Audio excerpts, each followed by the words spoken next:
Hujan deras itu seakan-akan air terjun yang tumpah dari langit Jakarta.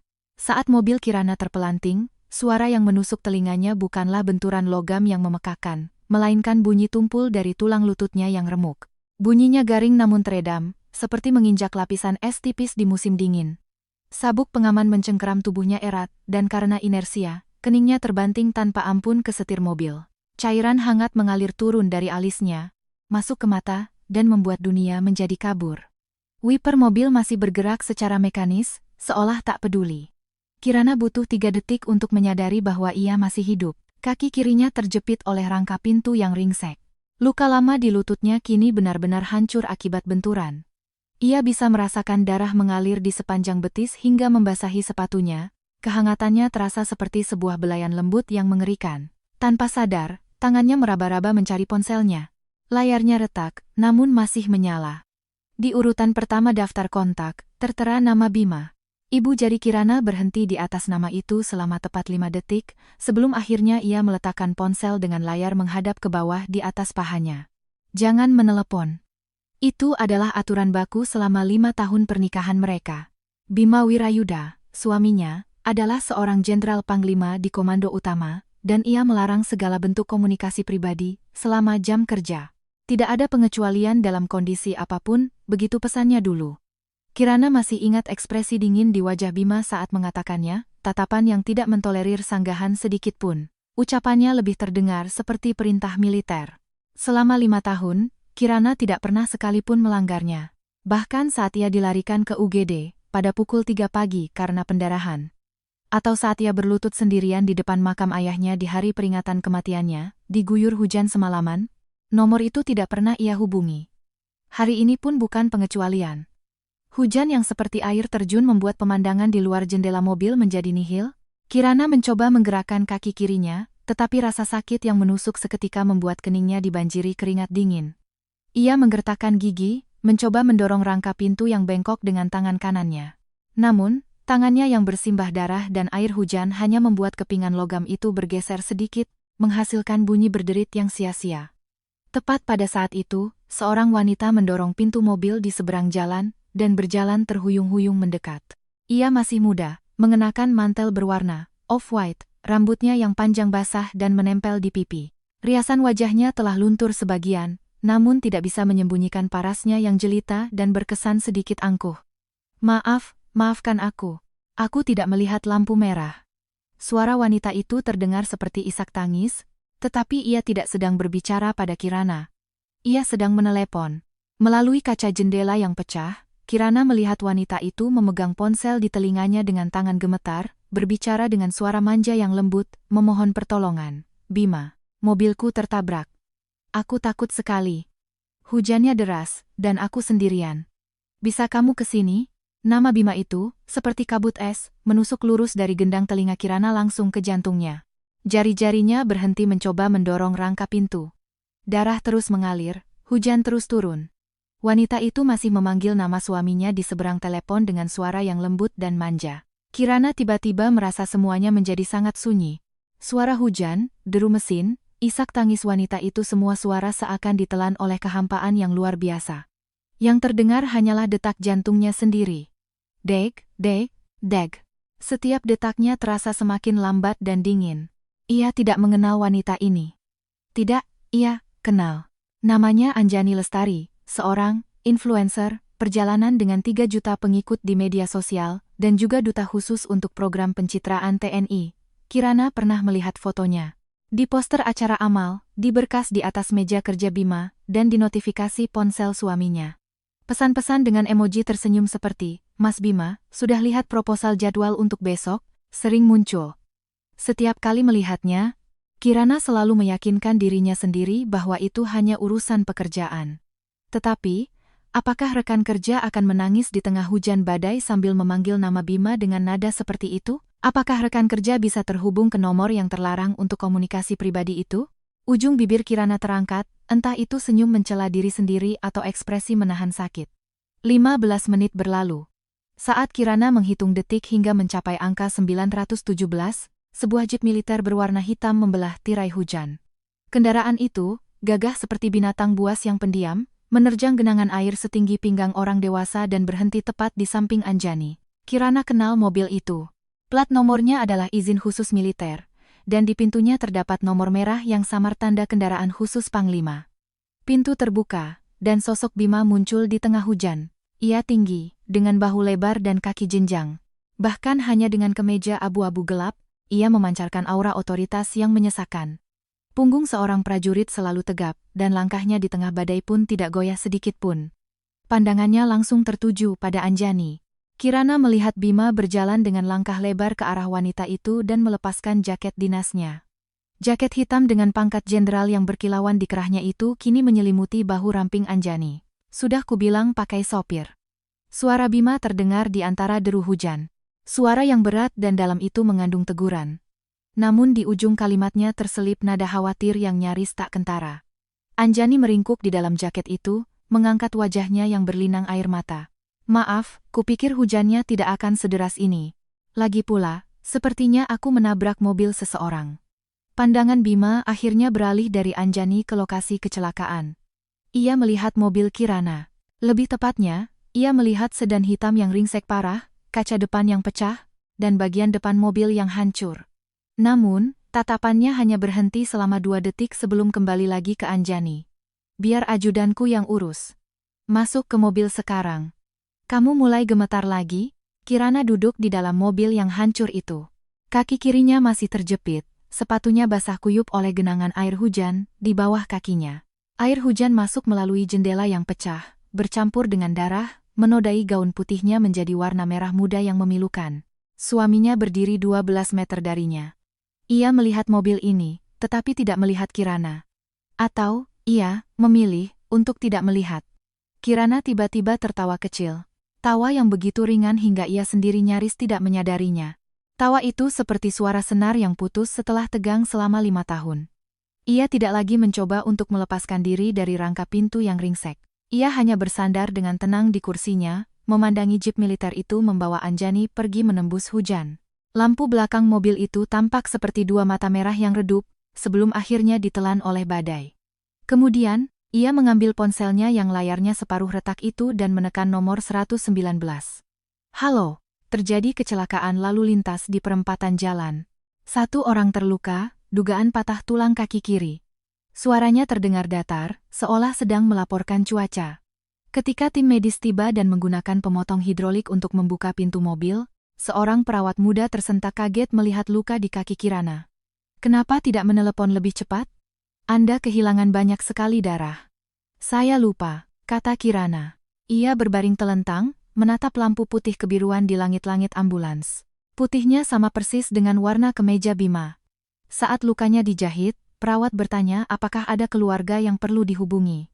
Kirana berpikir sejenak, lalu menjawab, saya tidak punya keluarga. 37 jahitan. Lutut kirinya dijahit sebanyak 37 kali. Luka lama yang kambuh ditambah luka baru membuat ekspresi dokter menjadi sangat serius. Katanya, jika terlambat 30 menit lagi, kakinya mungkin harus diamputasi. Mendengar itu, Kirana hanya mengangguk, meminta segelas air hangat, dan menelan 2 butir obat pereda nyeri.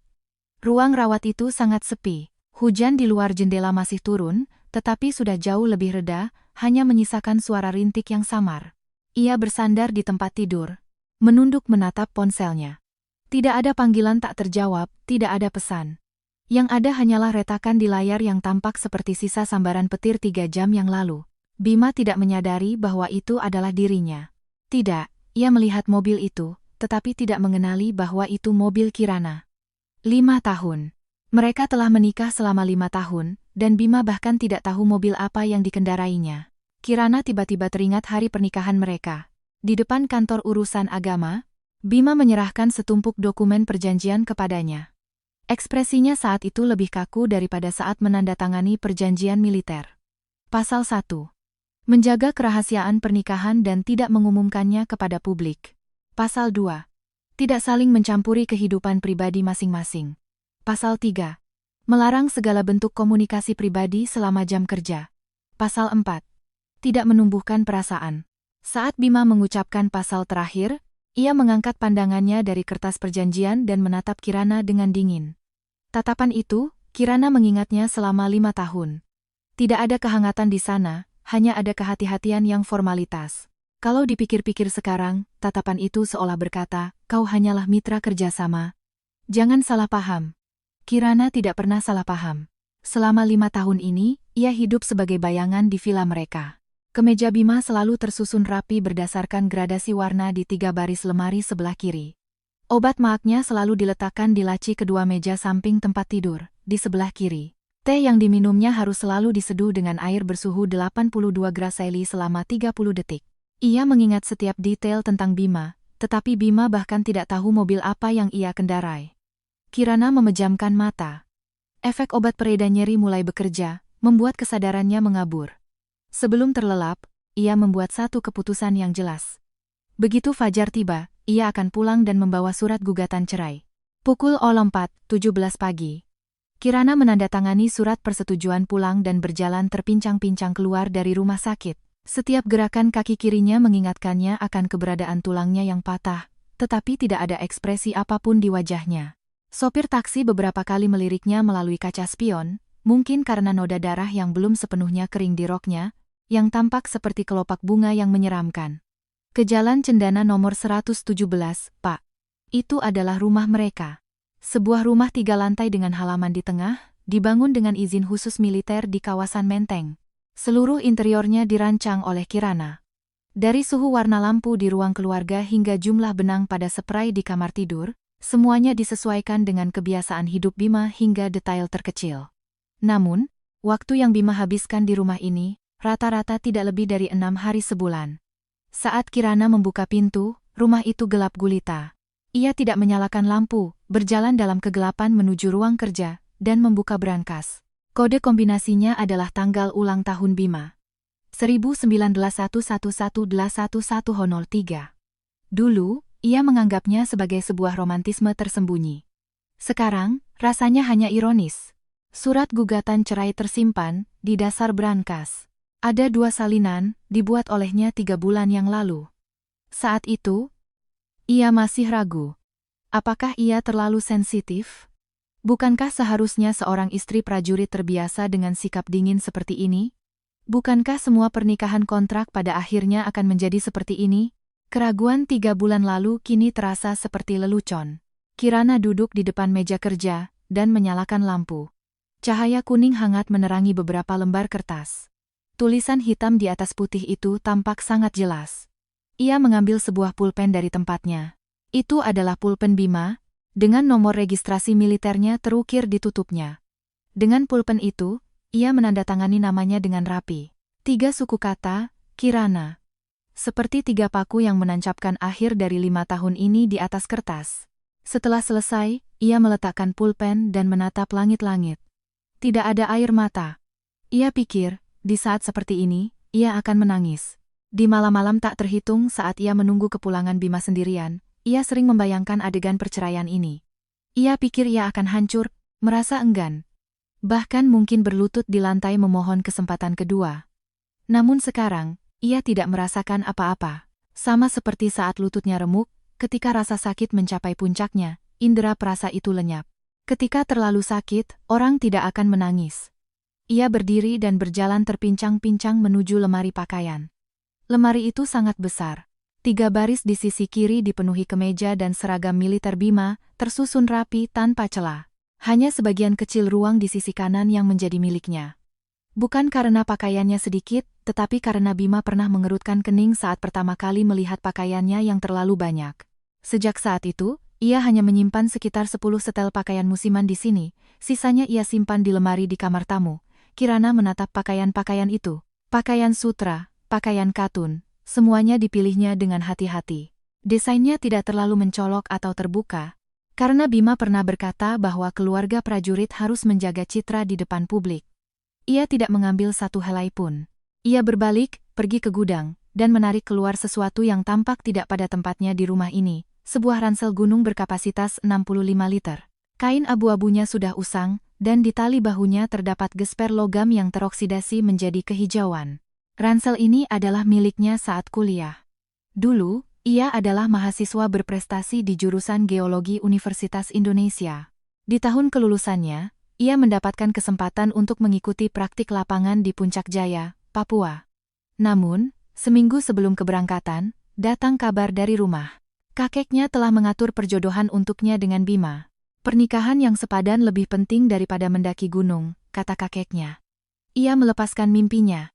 Dan sekarang, ransel ini kembali ke tangannya. Kirana membukanya dan memasukkan beberapa setel pakaian ganti, paspor, sebuah hard disk, dan buku teks berbahasa Inggris yang sudah usang berjudul Geologi Lingkungan Ekstrem. Hanya itu. Sisa barang-barang lainnya perhiasan, tas bermerek, hadiah yang dibawa ajudan Bima setiap hari raya untuk Ibu Jenderal semuanya ia tinggalkan. Dari 5 tahun pernikahan, barang yang ia bawa pergi bahkan tidak sampai memenuhi 1 ransel. Pukul 05.40. Sebelum fajar menyingsing, Kirana menatap ruang keluarga ini untuk terakhir kalinya. Di atas meja, teh jahe untuk lambung Bima yang ia seduh kemarin masih tersimpan di dalam termos. Di termos itu tertempel catatan kecil bertuliskan 82 gra, 30 detik. Itu adalah hal yang ia siapkan setiap hari. Di kulkas, ada 1 set makanan siap saji untuk Bima selama seminggu. Obat maag di laci kedua sebelah kiri di kotak obat juga sudah ia isi ulang dengan yang baru. Jejak keberadaannya meresap di setiap sudut rumah ini. Namun, Bima tidak pernah menyadarinya. Kirana menutup pintu dan tidak menoleh ke belakang. Ia bahkan tidak menguncinya. Mulai hari ini, tidak ada lagi keterikatan apapun di sini. Pukul 6 pagi, ia menyeret kakinya yang terluka masuk ke dalam taksi. "Mau kemana, Bu?" tanya sopir. Kirana berpikir sejenak, lalu menyebutkan sebuah tempat yang tidak pernah ia kunjungi selama 5 tahun. Terminal 3, Bandara Soekarno-Hatta. Sementara itu, di sisi lain kota, Bima duduk di dalam mobilnya. Setelah mengantar Anjani pulang, ia duduk sendirian di dalam mobil untuk waktu yang lama. Hujan sudah reda, hanya menyisakan tetesan air di kaca depan. Ia memijat pelipisnya, merasa sedikit lelah. Telepon dari ajudannya berdering. "Jenderal, mobil yang terlibat kecelakaan sudah diurus. Pengemudinya seorang wanita, lukanya ringan dan sudah pergi ke rumah sakit sendiri." "Bagus," suara Bima terdengar datar, seolah sedang menangani tugas rutin yang tidak penting. Ia menutup telepon, menyalakan mesin, dan menuju ke asrama militer. Di perjalanan, ia sempat melirik ponselnya sekali. Tidak ada pesan dari Kirana. Itu hal yang sangat biasa. Selama 5 tahun, Kirana tidak pernah mengirim pesan larut malam atau mengganggu pekerjaannya. Ia seperti mesin yang diprogram, akurat, pendiam, dan tidak pernah melakukan kesalahan. Kadang-kadang, Bima bahkan lupa bahwa ia sudah menikah. Ia sama sekali tidak menganggap itu sebagai masalah. Sampai pagi itu, 3 hari kemudian, ketika ia kembali ke Jalan Cendana nomor 117. Bima menyelesaikan tugas lapangannya lebih awal dan pulang untuk berganti pakaian. Saat membuka pintu, hal pertama yang ia rasakan bukanlah kelegaan karena telah tiba di rumah, melainkan ada aroma yang berbeda, ada sesuatu yang hilang. Ia tidak bisa menjelaskannya dengan kata-kata. Mungkin aroma masakan yang baru matang, atau wangi sabun yang samar, atau mungkin kehangatan dari kehadiran seseorang. Ia berjalan ke dapur.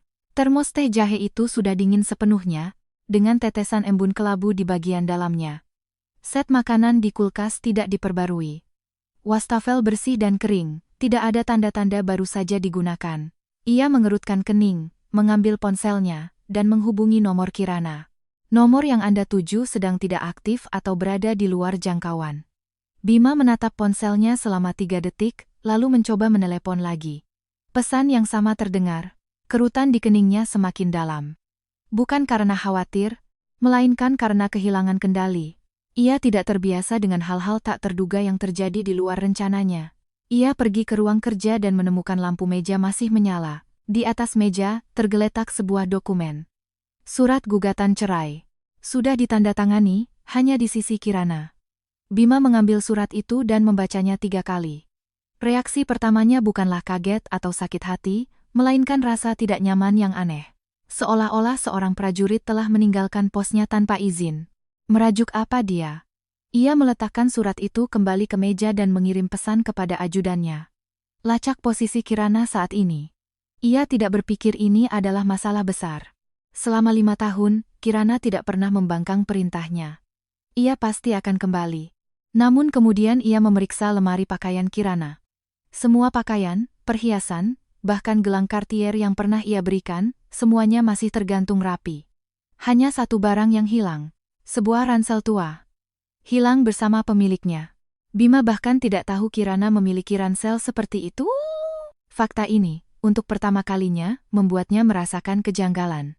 Seolah-olah satu kepingan puzzle tiba-tiba hilang. Tapi masalahnya, ia bahkan tidak pernah menyadari keberadaan kepingan itu sebelumnya. Pada hari ke-7 setelah kepergian Kirana, Bima akhirnya menyadari bahwa Kirana tidak sedang merajuk. Kesimpulan dari penyelidikan ajudannya selama 3 hari adalah sebagai berikut. Ibu Kirana telah meninggalkan negara 3 hari yang lalu dari terminal internasional, tujuan Jayapura, Papua.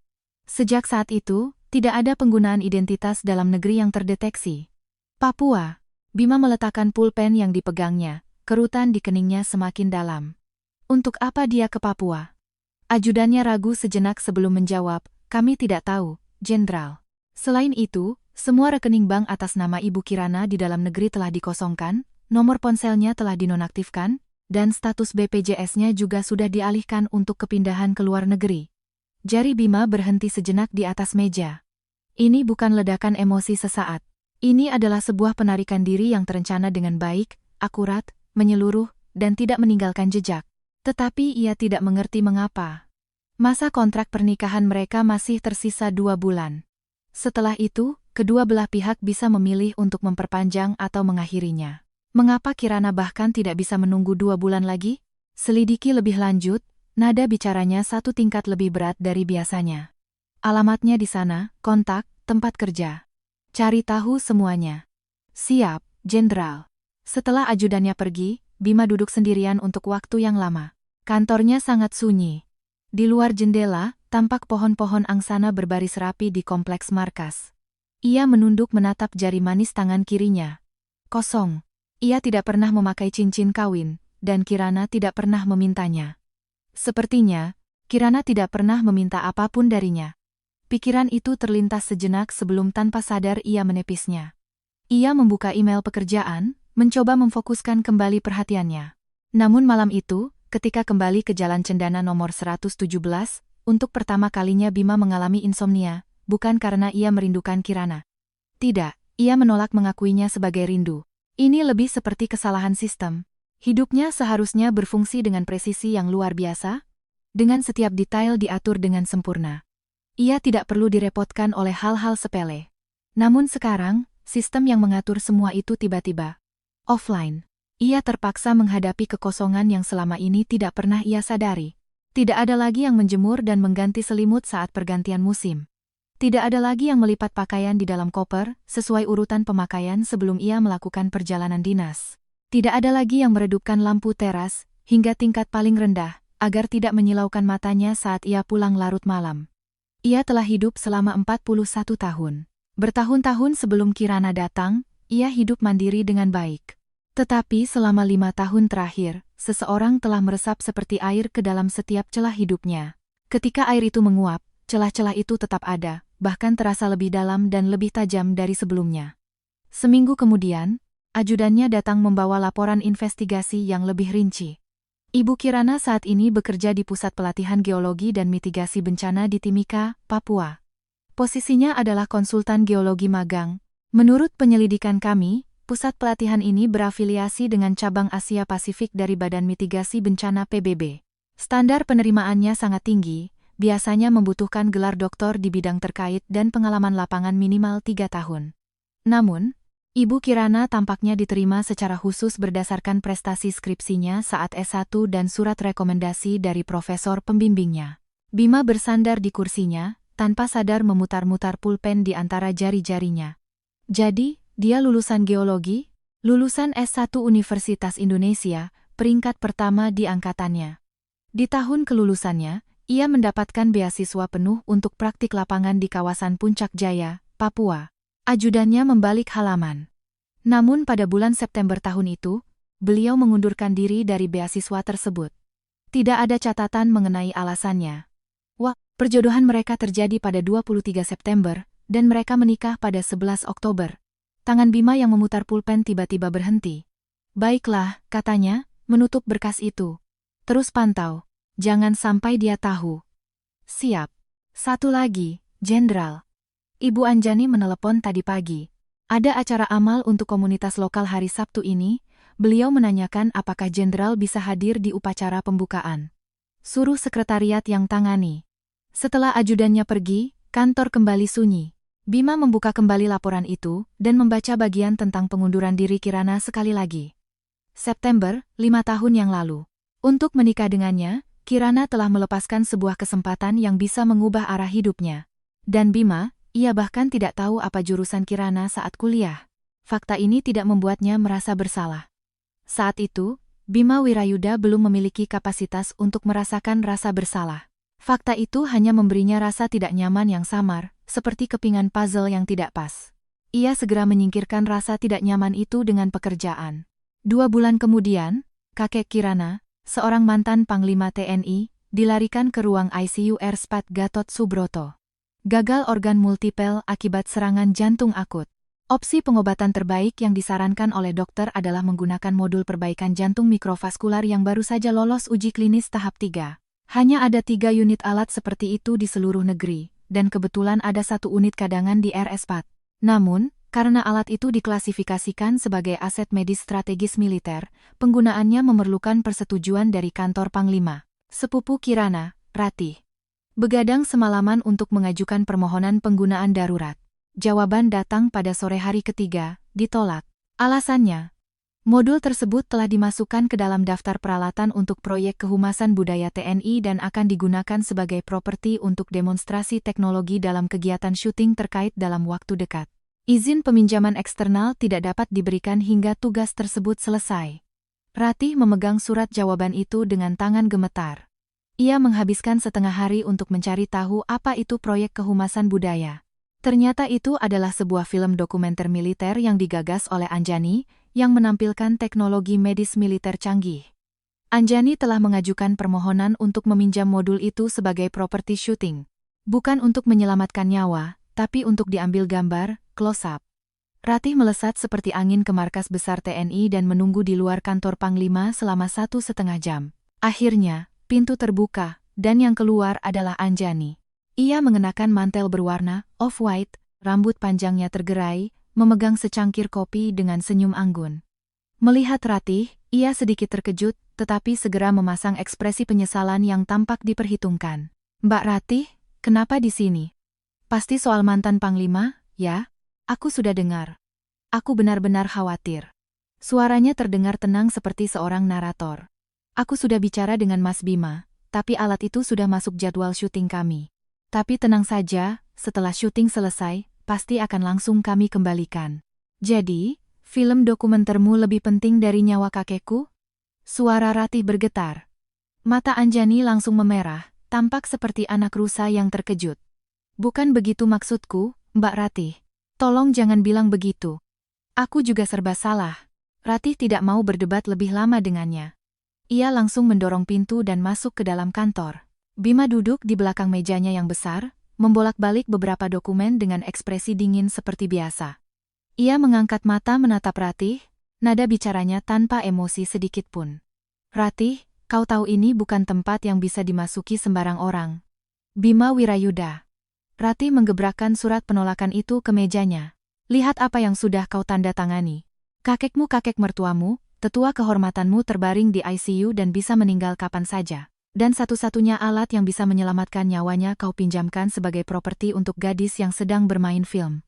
Jaga bicaramu, suara Bima tidak meninggi, tetapi mengandung aura dingin yang menekan. Pengadaan logistik memiliki prosedur yang jelas. Permohonan proyek Anjani diajukan 17 hari lebih awal dari permohonan darurat kalian. Persetujuan didasarkan pada urutan waktu dan prioritas proyek. Ini bukan sesuatu yang bisa diputuskan oleh penilaian pribadiku. "Urutan waktu?" Ratih gemetar karena marah. "Kau adalah Panglima. Kau punya wewenang untuk memberikan izin khusus. Apa kau perlu menimbang-nimbang prioritas antara nyawa seorang pria 93 tahun dengan properti syuting?" Bima meletakkan pulpennya, mengangkat wajah, dan menatapnya dengan pandangan dingin. "Pertama, wewenang izin khusus bukan untuk kepentingan pribadi. Aku tidak bisa melanggar aturan hanya karena kita saling kenal.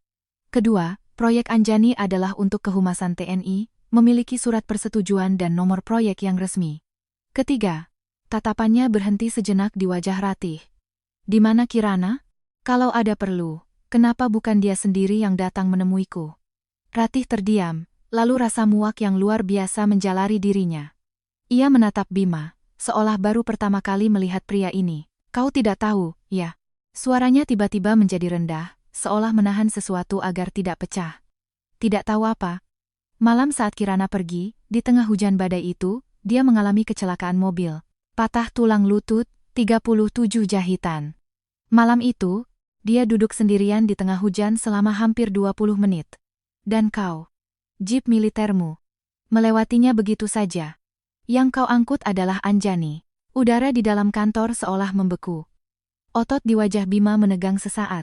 Sangat singkat, nyaris tak terlihat. Kapan itu? Lebih dari 2 bulan yang lalu. Kau tidak tahu. Kau benar-benar tidak tahu, ya? Ratih tertawa dingin. Tawa yang mengandung kekecewaan, penghinaan, dan keputusasaan yang berkata sudah kuduga. Kau bahkan tidak tahu dia mengalami kecelakaan. 5 tahun pernikahan. Bima, ternyata kau menikahi udara. Ia berbalik untuk pergi, berhenti di ambang pintu tanpa menoleh. Ia hanya meninggalkan satu kalimat terakhir. Kau tidak pantas. Pintu tertutup dengan keras. Bima duduk sendirian di belakang mejanya. Tatapannya jatuh ke atas meja, tetapi tidak fokus pada apapun. Malam itu, ia mencoba mengingat kembali. Memang benar, malam itu hujan badai. Anjani menelepon, bilang mobilnya tertabrak. Ia bergegas ke lokasi, dan memang ada 2 mobil yang rusak. Sedan di seberang jalan, bagian depannya ringsek parah. Apakah ia melihat pengemudinya? Ia tidak yakin. Hujan terlalu deras malam itu, dan seluruh perhatiannya tertuju pada Anjani. Anjani gemetar, menangis, riasannya luntur, ia bilang ia takut. Bima memberikan jaketnya dan menyuruh ajudannya untuk mengurus mobil di seberang. Belakangan, ajudannya melapor bahwa pengemudi di seberang sudah pergi ke rumah sakit sendiri, lukanya ringan. Bukan luka ringan. 37 jahitan, patah tulang lutut. Dia duduk sendirian di tengah badai selama 20 menit. Dan tidak meneleponnya, karena aturan yang ia buat sendiri, dilarang ada komunikasi pribadi selama jam kerja. Tangan Bima perlahan mengepal, buku-buku jarinya memutih. Tapi ia segera melepaskannya. Ia bersandar di kursinya, memejamkan mata, jakunnya bergerak sekali. Lalu ia mengangkat telepon dan menghubungi ajudannya. Mengenai permohonan modul operasi untuk mantan Panglima, aktifkan proses persetujuan sekunder. Jenderal, proses persetujuan sekunder butuh waktu 7 hari kerja penuh. Aku tahu. Lanjutkan sesuai prosedur. Ia menutup telepon. Ia tetap memilih prosedur. Karena ia adalah Bima Wirayuda, seorang prajurit tidak akan membuat pengecualian untuk siapapun. Itulah prinsip yang ia pegang selama 20 tahun. Tetapi ia tidak pernah berpikir bahwa ada beberapa hal yang tidak bisa menunggu.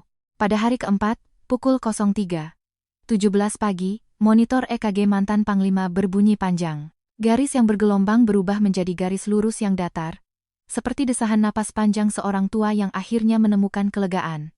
Gagal organ multipel, akibat serangan jantung akut. Jika modul mikrovaskular itu bisa dipasang dalam 48 jam, tingkat kelangsungan hidupnya lebih dari 70%. Kalimat itu ditulis oleh dokter kepala di kolom catatan pada halaman terakhir rekam medis. Tulisan hitam di atas putih itu, dengan objektif yang kejam, menyatakan kematian sang mantan Panglima. Pemakaman diadakan 3 hari kemudian. Hari itu gerimis. Bukan hujan badai yang dahsyat, melainkan gerimis yang suram dan lembab, yang tidak bisa disingkirkan. Langit, seperti handuk tua yang belum diperas kering, terasa berat menggantung di atas kepala semua orang, membuat napas terasa sesak. Upacara persemayaman diadakan di aula kehormatan markas. Seluruh keluarga hadir, dan banyak tokoh militer datang untuk memberikan penghormatan terakhir. Bunga putih, pita hitam, alunan musik duka yang lirih, isak tangis yang terdengar di sana-sini, semua elemen itu menekankan betapa beratnya sebuah kematian. Bima hadir mengenakan seragam kebesaran. Ketika ia berdiri di pintu masuk aula, ekspresinya hikmat, punggungnya lurus seperti pohon pinus. Kedatangannya menarik perhatian orang-orang di sekitarnya. Secara nominal, meskipun Kirana sudah tidak di dalam negeri dan proses perceraian mereka belum final, pernikahan ini dianggap sudah berakhir di kalangan mereka. Ia datang demi menghormati sang mantan Panglima. Setidaknya, itulah yang ia pikirkan. Namun, begitu melangkahkan kaki ke dalam aula, langkahnya terhenti. Kirana berdiri tepat di depan peti jenazah. Ia lebih kurus. Itulah pikiran pertama yang muncul saat melihatnya. Garis rahangnya lebih tajam, dan di tulang pipinya ada warna kecoklatan samar, hasil terbakar sinar matahari di dataran tinggi Papua. Ia mengenakan setelan blazer hitam yang pas di badan, kancing kemejanya dikancingkan hingga paling atas, rambutnya diikat rendah menjadi satu, penampilannya bersih hingga terasa dingin. Tidak ada perhiasan, tidak ada riasan wajah. Kelembutan dan kehangatan yang ada dalam ingatannya telah lenyap sama sekali. Ia kini seperti bilah pisau yang diasah tajam. Dan ia tidak menangis. Semua orang di sekitarnya menangis. Ratih menangis hingga nyaris pingsan, kerabat jauh pun sesekali menyeka air mata, bahkan para jenderal purnawirawan yang datang melayat pun matanya basah. Hanya Kirana yang kering. Matanya tidak merah sedikit pun, wajahnya tidak menunjukkan kesedihan. Ia hanya berdiri tegak, menatap wajah kakeknya yang berbaring dengan tenang, dengan pandangan yang hening. Keheningan itu bukanlah karena mati rasa, melainkan sesuatu yang lebih dalam, yang telah melampaui kesedihan. Bima nyaris tidak mengenalinya. Tidak, ia mengenali wajahnya, tetapi aura yang dipancarkannya, cara ia berdiri, suhu di dalam matanya semuanya telah berubah. Ia melangkah mendekat. Kirana. Ia berhenti 1 meter di belakangnya, suaranya direndahkan setengah oktav. Itu adalah frekuensi terdekat dari kelembutan yang bisa ia hasilkan. Kirana tidak menoleh. Jenderal Wirayuda. Ia membuka mulut. Suaranya tidak keras, tanpa intonasi, tanpa gejolak emosi sedikit pun. Seolah-olah ia sedang membacakan transkrip komunikasi yang tidak penting dalam sebuah briefing militer. Namun, suara datar itu membuat udara di sekitarnya terasa membeku. Ini adalah upacara pemakaman. Jika ada urusan dinas, kita bisa bicara di ruang tamu sebelah. Kening Bima berkedut. Selama 5 tahun, Kirana tidak pernah berbicara padanya dengan nada seperti ini. Bahkan ketika ia pulang larut malam dan mendapati Kirana duduk sendirian di ruang keluarga menunggunya semalaman, yang Kirana katakan hanyalah, "Sudah makan? Mau kupanaskan supnya?" Tapi sekarang, ia memanggilnya Jenderal Wirayuda. Sebelum Bima sempat bereaksi, pintu samping aula terbuka. Suara sepatu hak tinggi mengetuk lantai batu terdengar mendekat. Ritmenya cepat, bahkan terkesan ceria. Anjani muncul di ambang pintu. Ia mengenakan gaun hitam yang dipilih dengan cermat. Kainnya berat, pinggangnya ramping, dipadukan dengan stoking hitam dan sepatu hak tinggi yang runcing. Di tangannya, ia memegang seikat bunga lili putih, kertas pembungkusnya adalah kertas impor yang mahal. Riasannya natural, tetapi di sudut matanya ada butiran air mata palsu yang tampak sangat nyata, seolah ia baru saja melangkah keluar dari sebuah film drama. Ia berjalan cepat ke samping Kirana, suaranya lembut seperti bulu kucing. "Mbak Kirana, aku turut berduka cita atas kepergian kakek. Ini semua terjadi begitu cepat, maafkan aku. Kalau saja waktu itu aku tahu alat itu sepenting itu, aku tidak akan pernah memakainya." "Memakainya untuk apa?" Kirana menoleh. Ia setengah kepala lebih tinggi dari Anjani. Saat tatapannya jatuh ke wajah Anjani, keheningan di matanya akhirnya memiliki suhu. Suhu yang dingin. Seperti permukaan es di suhu -40 derajat yang memantulkan sinar matahari terang, bersih, dan menusuk tulang. Anjani tanpa sadar mundur setengah langkah. "Untuk syuting film dokumentermu?" Kirana maju selangkah. Sepatu hak tingginya menghasilkan suara tajam di atas lantai batu. "Atau untuk merenggut kesempatan hidup terakhir seorang pria berusia 93 tahun? Bukan begitu. Mbak, sungguh, aku tidak sengaja." Mata Anjani dengan cepat memerah, suaranya kini bercampur dengan isak tangis yang dibuat-buat. Seperti gadis lugu yang disalahpahami, ia secara naluriah menoleh ke belakang, mencari perlindungan dari pria di belakangnya. "Jangan lihat dia," suara Kirana menjadi kejam. "Bukan dingin yang meninggi, melainkan dingin yang suhunya tiba-tiba ditarik habis. Aku sedang bertanya padamu. Kenapa melihat orang lain?" Ia maju selangkah lagi. "Atau kau sudah terbiasa? Apapun yang kau lakukan, cukup menoleh padanya sekali, dan akan ada yang membereskannya untukmu." Bibir Anjani terbuka. Butiran air mata palsu itu berkilauan di bawah cahaya aula. Ia memeluk erat buket bunga lili di tangannya seolah itu adalah perisai. "Mbak Kirana, aku tahu Mbak sedang sedih. Tapi antara aku dan dia, sungguh, hanya hubungan kerja. Aku tidak pernah bermaksud merebut apapun darimu." Kata-kata yang klise dan tidak tulus. Kata-kata textbook yang justru memancing amarah. Kirana menunduk, menatap bunga lili putih yang dipeluk Anjani. Bunga putih, simbol duka. Tapi cara Anjani memegangnya lebih mirip seperti sesi pemotretan majalah mode. Kirana mengangkat tangannya. Tanpa aba-aba, tanpa mengumpulkan tenaga. Cepat, akurat, dan tanpa ragu. Plak, tamparannya mendarat dengan suara kering di pipi kiri Anjani. Kekuatannya cukup keras hingga wajah Anjani terpaling ke samping. Lipstik di sudut bibirnya luntur, menyisakan goresan merah. Buket bunga lili itu jatuh berhamburan di lantai. Kelopak putihnya berserakan di atas lantai batu hitam seperti bunga palsu yang hancur. Aula itu hening seketika. Semua isak tangis, bisik-bisik, dan langkah kaki lenyap. Puluhan pasang mata serentak tertuju ke arah mereka. Anjani menutupi pipinya, terpaku di tempat. Air mata di matanya akhirnya menjadi nyata. Bukan butiran air mata palsu yang ditempelkan, melainkan air mata sungguhan yang keluar karena rasa sakit dan penghinaan. Kau menamparku? Matanya membelalak tak percaya, nada suaranya berubah. Bima. Dia menamparku. Bima maju selangkah. Kirana.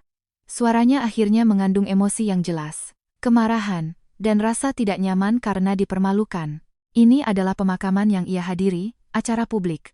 Dan Kirana main tangan di depan semua orang. Ini upacara pemakaman. Kau sadar apa yang kau lakukan? Kirana perlahan berbalik menghadapnya. Ekspresinya masih datar, seolah baru saja menyelesaikan urusan sepele. Apa yang kulakukan? Ia mengangkat tangan yang baru saja ia gunakan untuk menampar, memperlihatkan telapak tangannya yang sedikit memerah. Aku sedang membayar utang. Tamparan ini adalah pembayaran atas nyawa yang dipinjam kakekku darinya. Cukup kan? Kalau tidak cukup, aku bisa tambah satu lagi. Kenapa? Tatapannya terpaku pada wajah Bima, ujung bibirnya sedikit terangkat. Itu bukan senyuman, melainkan garis terakhir yang ditinggalkan oleh sesuatu yang telah membeku sepenuhnya. Kau merasa sakit hati untuknya. Jakun Bima bergerak naik turun sekali. Ia menggerakkan bibir, hendak mengatakan sesuatu, tetapi menyadari ia tidak tahu harus berkata apa, karena tatapan Kirana padanya terlalu sunyi. Tidak ada kemarahan, tidak ada kesedihan, tidak ada emosi apapun yang bisa ia tanggapi. Cara Kirana menatapnya adalah seperti menatap sebuah wadah yang isinya telah kosong total dan tidak lagi memiliki nilai apapun. Kirana mengeluarkan dua benda dari saku dalam blazernya. Satu adalah surat gugatan cerai yang sudah ia tanda tangani. Satu lagi adalah salinan fotokopi dari sebuah dokumen. Itu adalah perintah pengadaan logistik militer, dengan tanda tangan asli Bima dan stempel dinas di atasnya. Isinya tertulis dengan jelas. Memindahkan modul perbaikan jantung mikrovaskular nomor sekian dari cadangan strategis ke daftar peralatan proyek kehumasan budaya. Ia melemparkan kedua dokumen itu ke dada Bima. Kertas-kertas itu melayang jatuh. Bima tanpa sadar menangkap sebagian, sisanya jatuh di kakinya. Pilih salah satu dari dua ini, dan tanda tangani, kata Kirana. Suaranya tidak terburu-buru, seperti seorang guru yang memberikan soal pilihan ganda kepada muridnya. Kau tanda tangani surat gugatan cerai, dan kita selesaikan formalitas ini. Atau, tatapannya perlahan menyapu wajah semua orang di aula itu. Para jenderal purnawirawan, para perwira tinggi, para pejabat yang datang melayat. Aku serahkan salinan asli perintah pengadaan ini ke Komisi Etik TNI untuk diselidiki.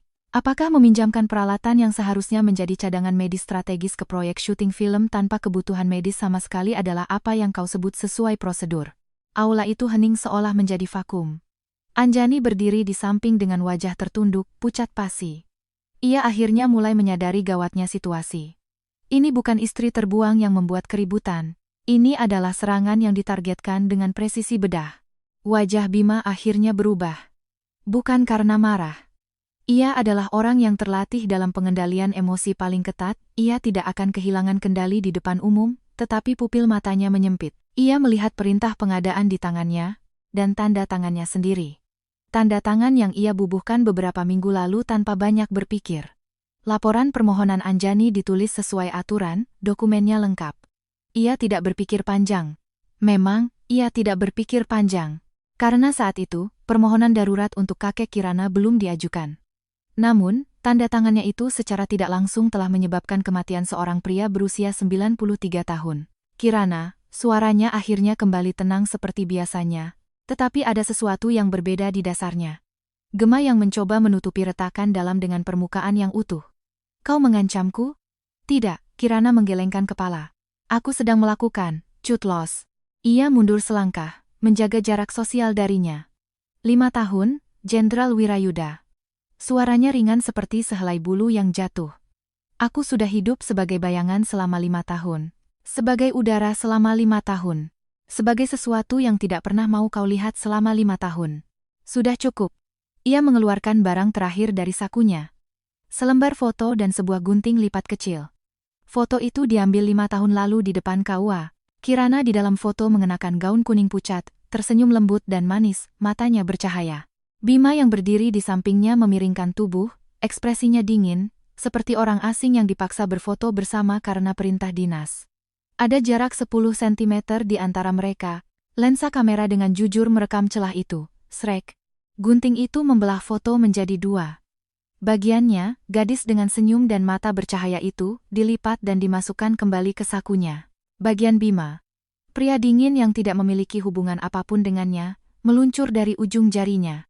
Kertas tipis itu berputar 2 kali di udara temaram sebelum jatuh tanpa suara di atas lantai batu aula. Arus udara dari langkah kaki seseorang membawanya terbang ke sudut yang gelap. Kirana tidak pernah menatapnya lagi. Ia berjalan ke depan peti jenazah, membungkuk dalam-dalam 3 kali. Lalu ia berdiri tegak, menatap wajah kakeknya yang berbaring dengan damai untuk terakhir kalinya. Kek, suaranya sangat lirih, hanya terdengar oleh udara. Kirana pergi, ya. Kali ini, benar-benar pergi. Ia mengangkat ransel tua berwarna hitam kusam itu dan menyampirkannya di bahu.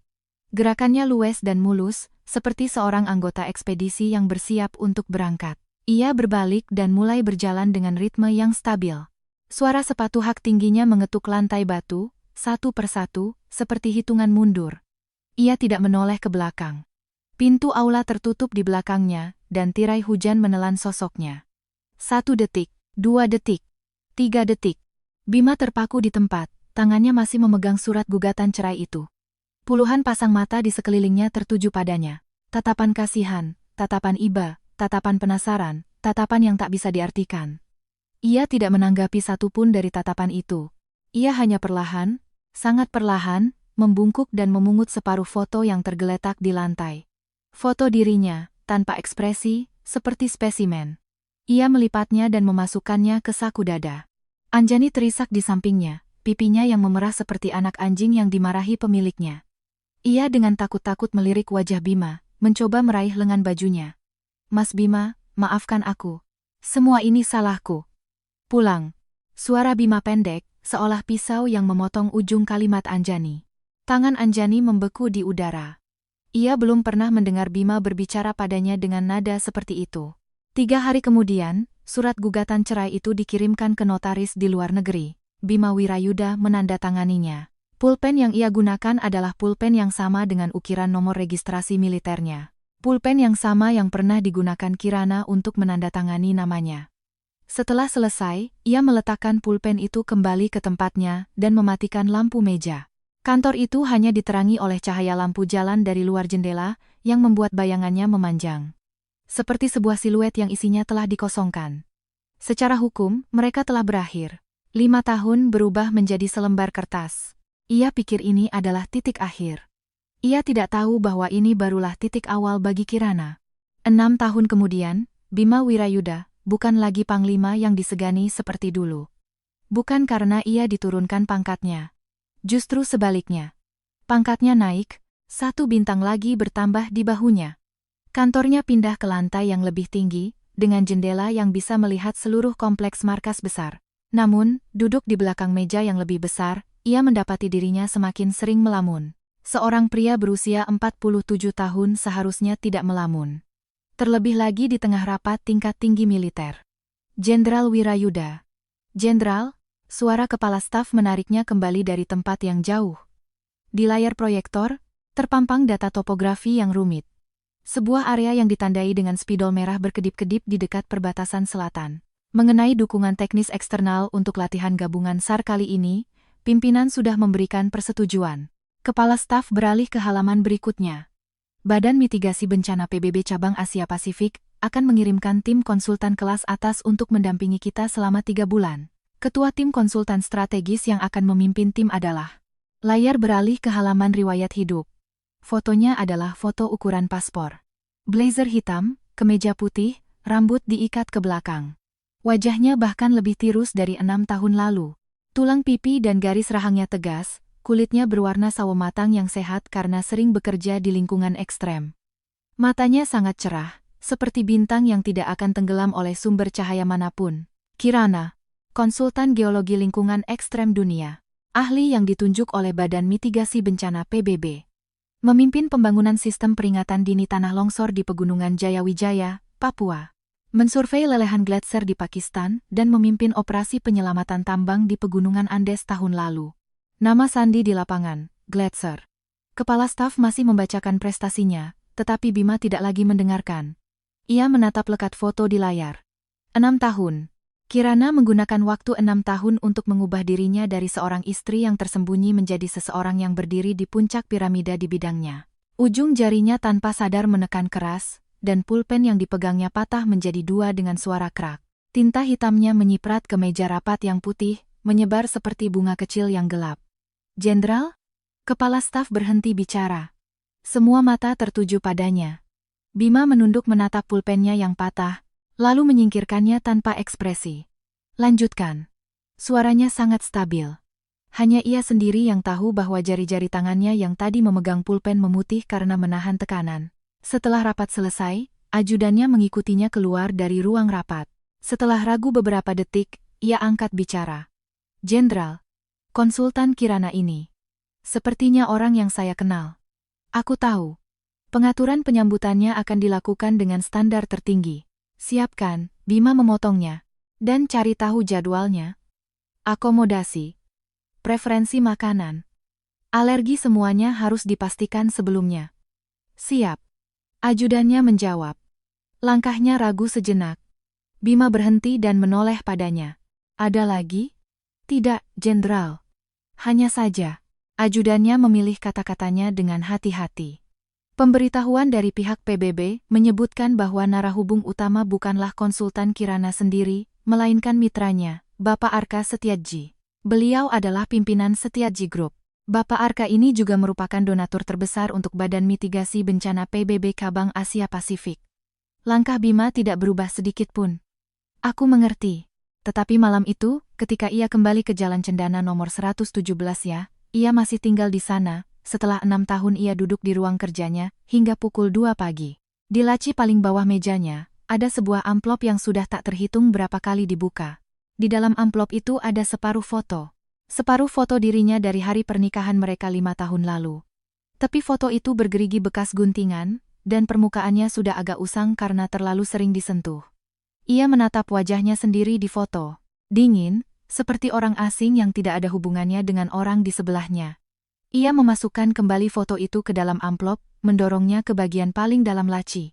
Lalu ia memejamkan mata dan bersandar di kursinya. Dalam kegelapan, ia kembali meraba sudut kanan atas mejanya. Dulu, ada pot sukulen kecil di sana. Milik Kirana. Setelah Kirana pergi, tanaman itu mati karena tidak ada yang menyiram. Ia menyuruh asisten rumah tangga untuk membuangnya. Tapi bekas lingkaran yang ditinggalkan pot itu masih membekas di permukaan meja. 6 tahun berlalu, dan bekas itu masih ada. Seperti semua jejak keberadaan Kirana. Ia pikir waktu akan menghapusnya, tetapi waktu justru membuatnya semakin dalam dan jelas. Seperti bekas luka lama yang ikut membesar seiring pertumbuhan tubuh. 3 hari kemudian, tim Kirana tiba di markas. Seharusnya, Bima menyambut mereka di helipad. Menurut protokol penyambutan tingkat tertinggi, Panglima sendiri yang harus hadir. Tetapi ia ragu. Haruskah ia menghadapinya sebagai mantan suami, sebagai atasan, atau sebagai orang asing? Akhirnya, ia memilih untuk menunggu di ruang rapat pusat komando. Dari balik jendela kaca, sebuah helikopter bertuliskan UN Disaster Relief perlahan mendarat. Hembusan angin dari baling-balingnya menerbangkan debu di landasan. Pintu terbuka, dan yang pertama turun adalah seorang pria. Ia tinggi. Mungkin 2 senti lebih tinggi dari Bima, bahunya lebar dan tegap. Ia mengenakan jaket taktis berwarna biru tua, resletingnya hanya ditarik hingga dada, memperlihatkan kaos, turtleneck, abu-abu di dalamnya. Wajahnya memiliki fitur tajam seperti peranakan Eropa, tulang alisnya tinggi, hidungnya mancung, garis rahangnya tegas. Tetapi yang paling mengesankan bukanlah wajahnya, melainkan auranya. Tenang, berwibawa. Tidak agresif tetapi secara tidak sadar membuat orang lain merasa harus memberinya jalan. Arka Setiaji, pendiri dan CEO Setiaji Group, 39 tahun, kekayaan triliunan rupiah, bisnisnya mencakup 3 sektor utama, industri, energi baru, dan kedirgantaraan. Sekaligus donatur individu terbesar untuk Badan Mitigasi Bencana PBB Cabang Asia Pasifik, dengan total donasi $1,4 miliar dalam 6 tahun terakhir. Semua informasi ini ada dalam berkas yang disiapkan ajudan untuk Bima. Tetapi yang tidak tertulis di berkas adalah hubungannya dengan Kirana. Setelah turun dari helikopter, Arka tidak langsung berjalan pergi. Ia berbalik dan mengulurkan tangannya ke arah pintu. Bukan untuk membantu, melainkan sebuah gestur yang berkata, "Aku di sini, jika kau butuh." Lalu Kirana muncul. Ia mengenakan jaket, outdoor, hitam dengan kaos, turtleneck, putih di dalamnya. Bawahannya adalah celana kargo taktis berwarna abu-abu gelap. Sepatu botnya sudah usang dan memutih di beberapa bagian. Tidak ada perhiasan. Tidak ada hiasan berlebih. Rambutnya jauh lebih pendek dari 6 tahun lalu, dipotong sebahu. Saat angin meniupnya, seluruh wajahnya yang bersih terlihat jelas. Ia tidak menerima tangan Arka, tetapi setelah melompat turun, ia melirik Arka dan sudut bibirnya sedikit terangkat. Itu adalah senyum tipis yang hanya dimengerti oleh mereka berdua. Bima berdiri di balik jendela kaca, menyaksikan seluruh adegan itu dengan jelas. Tangannya yang diletakkan di bingkai jendela mengetuk baja tahan karat itu 2 kali, tanpa suara. Dan tanpa ia sadari sendiri, ritmenya telah kacau. 15 menit kemudian, pintu ruang rapat terbuka. Kirana berjalan di depan. Begitu masuk, tatapannya menyapu seluruh ruangan. Meja bundar, proyektor, dispenser, jendela kaca. Dan akhirnya, jatuh pada Bima yang berdiri di ujung ruangan. Tatapannya berhenti selama 0,3 detik, lalu beralih. Seolah-olah ia baru saja melihat perabot yang tidak penting. Jantung Bima terasa seperti ditusuk tepat pada 0,3 detik itu. Bukan karena Kirana melihatnya, tapi karena cara Kirana mengalihkan pandangannya begitu natural, seolah-olah Bima tidak pernah ada dalam radius pandangnya. Konsultan Kirana. Ajudan Bima menyambut dengan antusias. "Ini adalah pimpinan kami." "Saya tahu," Kirana memotong dengan tenang, nadanya sepenuhnya bisnis. "Jenderal Wirayuda. Senang bertemu dengan Anda. Saya adalah konsultan teknis utama untuk latihan gabungan SAR kali ini. Mohon bimbingannya selama 3 bulan ke depan." Ia mengulurkan tangannya. Sikap jabat tangan yang standar dan sopan untuk acara publik. Bima menatap tangan itu. Ia ingat tangan itu. Tangan yang tak terhitung berapa malam menyelimutinya kembali. Tangan yang menyeduhkannya air hangat bersuhu 37 grad Kelvin saat maaknya kambuh. Tangan yang sedikit gemetar saat menandatangani namanya di hari pernikahan mereka. Kini, tangan itu stabil, kering, dan di ujung jarinya ada kapalan tipis, hasil dari bertahun-tahun menggunakan tali panjat. Ia mengulurkan tangannya dan membalas jabatan itu. "Konsultan Kirana," katanya, suaranya terkontrol dengan baik, tidak ada keanehan yang terdengar. "Lama tidak bertemu." Mendengar kata lama tidak bertemu, mata Kirana sedikit berkedip, tapi hanya itu. Ia menarik tangannya dan menoleh ke belakang. "Ini adalah Bapak Arka Setiaji dari Setiaji Group, yang juga merupakan koordinator logistik utama tim kami." Arka maju selangkah dan mengulurkan tangannya. Nada bicaranya tenang, tetapi setara. "Jenderal Wirayuda, saya sudah banyak mendengar tentang Anda." Jabat tangan kedua pria itu sangat singkat, tidak sampai 2 detik. Tetapi dalam 2 detik itu, ada sesuatu tanpa kata yang hanya dirasakan oleh mereka berdua, beradu di telapak tangan. Setelah melepaskan tangannya, Arka dengan sangat natural bergeser setengah langkah ke samping. Bukan berdiri di belakang Kirana, melainkan sejajar dengannya. Posisi berdiri itu mengirimkan sinyal yang jelas. "Kami adalah mitra yang setara, bukan atasan dan bawahan." Bima menyadarinya. Ia juga menyadari cara Arka menatap Kirana. Bukan tatapan posesif, bukan tatapan memuja, bukan pula cinta yang berapi-api. Hanya tatapan yang tenang, stabil, dan menjaga. Tatapan yang seolah berkata, "Aku tahu kau sangat kuat. Aku hanya ingin berada di sampingmu." Bima tidak pernah sekalipun menatap Kirana dengan cara seperti itu. Ketika rapat resmi dimulai, Kirana mengambil alih panggung. Saat ia membuka laptopnya, model geologi 3D dari area perbatasan selatan muncul di layar. Struktur lapisan batuan, distribusi patahan, kecepatan lelehan gletser, Area rawan longsor, semua lapisan data ditandai dengan akurat hingga hitungan meter. Area inti latihan kali ini berada di ketinggian antara 5.200 hingga 6.100 meter di atas permukaan laut. Suaranya dingin dan kuat, kecepatan bicaranya tidak terlalu cepat atau lambat. Setiap kata diucapkan dengan presisi seperti paku. Di area ini, dalam 3 tahun terakhir, telah terjadi 7 kali bencana geologi dengan skala berbeda, 3 di antaranya menimbulkan korban jiwa. Menurut data observasi kami, ia beralih ke halaman berikutnya dan menunjuk kurva merah. Lapisan es abadi di sini saat ini mengalami degradasi dengan kecepatan 0,8 meter per tahun. Jika kedalaman lelehan melampaui ambang batas kritis, seluruh lereng gunung bisa mengalami longsor besar dalam waktu 48 jam. Tim saya akan menyelesaikan pemindaian geologi menyeluruh dan pemasangan simpul peringatan dini dalam waktu 3 minggu. Nada bicaranya tidak mengandung keraguan atau pertanyaan. Itu adalah deklarasi keputusan, bukan laporan rencana. Selusin perwira tinggi di ruang rapat itu semua mendengarkan dalam diam. Bukan karena statusnya, tetapi karena dimensi data dan kedalaman analisis yang ia sajikan jauh melampaui kemampuan mereka semua jika digabungkan. Ini adalah dominasi intelektual yang absolut. Bima duduk di kursi utama, menatap parameter geologi yang tidak ia mengerti di layar, lalu menatap Kirana yang berdiri di samping layar. Cahaya dari layar menerpa wajahnya, menciptakan bayangan yang membuatnya tampak seperti patung yang disorot lampu. Itu adalah dia. Istrinya yang tersembunyi. Wanita yang menyeduh teh 82 Grakalau, yang menjejalkan pakaiannya di ruang sempit di lemari, yang menundukkan kepala pada setiap klausa dalam perjanjian mereka. Dan sekarang, ia berdiri di tempat tertinggi di ruangan ini, mendefinisikan sebuah domain yang tidak bisa Bima kendalikan, dengan bahasa yang tidak Bima pahami. Setelah rapat selesai, semua orang beranjak pergi satu persatu. Bima tidak langsung berdiri. Ia merapikan dokumen di depannya, gerakannya jauh lebih lambat dari biasanya. Ia menunggu hingga hanya tersisa dirinya dan Kirana di ruang rapat. Kirana sedang membereskan laptop dan drive datanya. Gerakannya cepat dan efisien. Kirana, Bima membuka mulut. Suaranya jauh lebih rendah dari saat rapat, dengan nada ragu yang bahkan tidak ia sadari sendiri. Kirana menutup resleting tas laptopnya, lalu mengangkat mata menatapnya sekilas. Jenderal. Ada instruksi lebih lanjut? Jenderal. Bukan Bima, bukan Panglima. Panggilan militer yang formal dan menjaga jarak. Aku ingin bicara secara pribadi sebentar. Ia berdiri dan berjalan mendekatinya. Mengenai hal-hal yang dulu. Jenderal Wirayuda, Kirana memotong kalimatnya. Ia menyandang tas laptopnya, menegakkan punggungnya, dan menatap lurus ke arah Bima. Bukan mendongak, bukan menunduk. Tatapan yang sepenuhnya setara. Jika ini menyangkut urusan dinas, silakan hubungi alamat email koordinator tim saya. Jika ini urusan pribadi. Ia sedikit memiringkan kepalanya.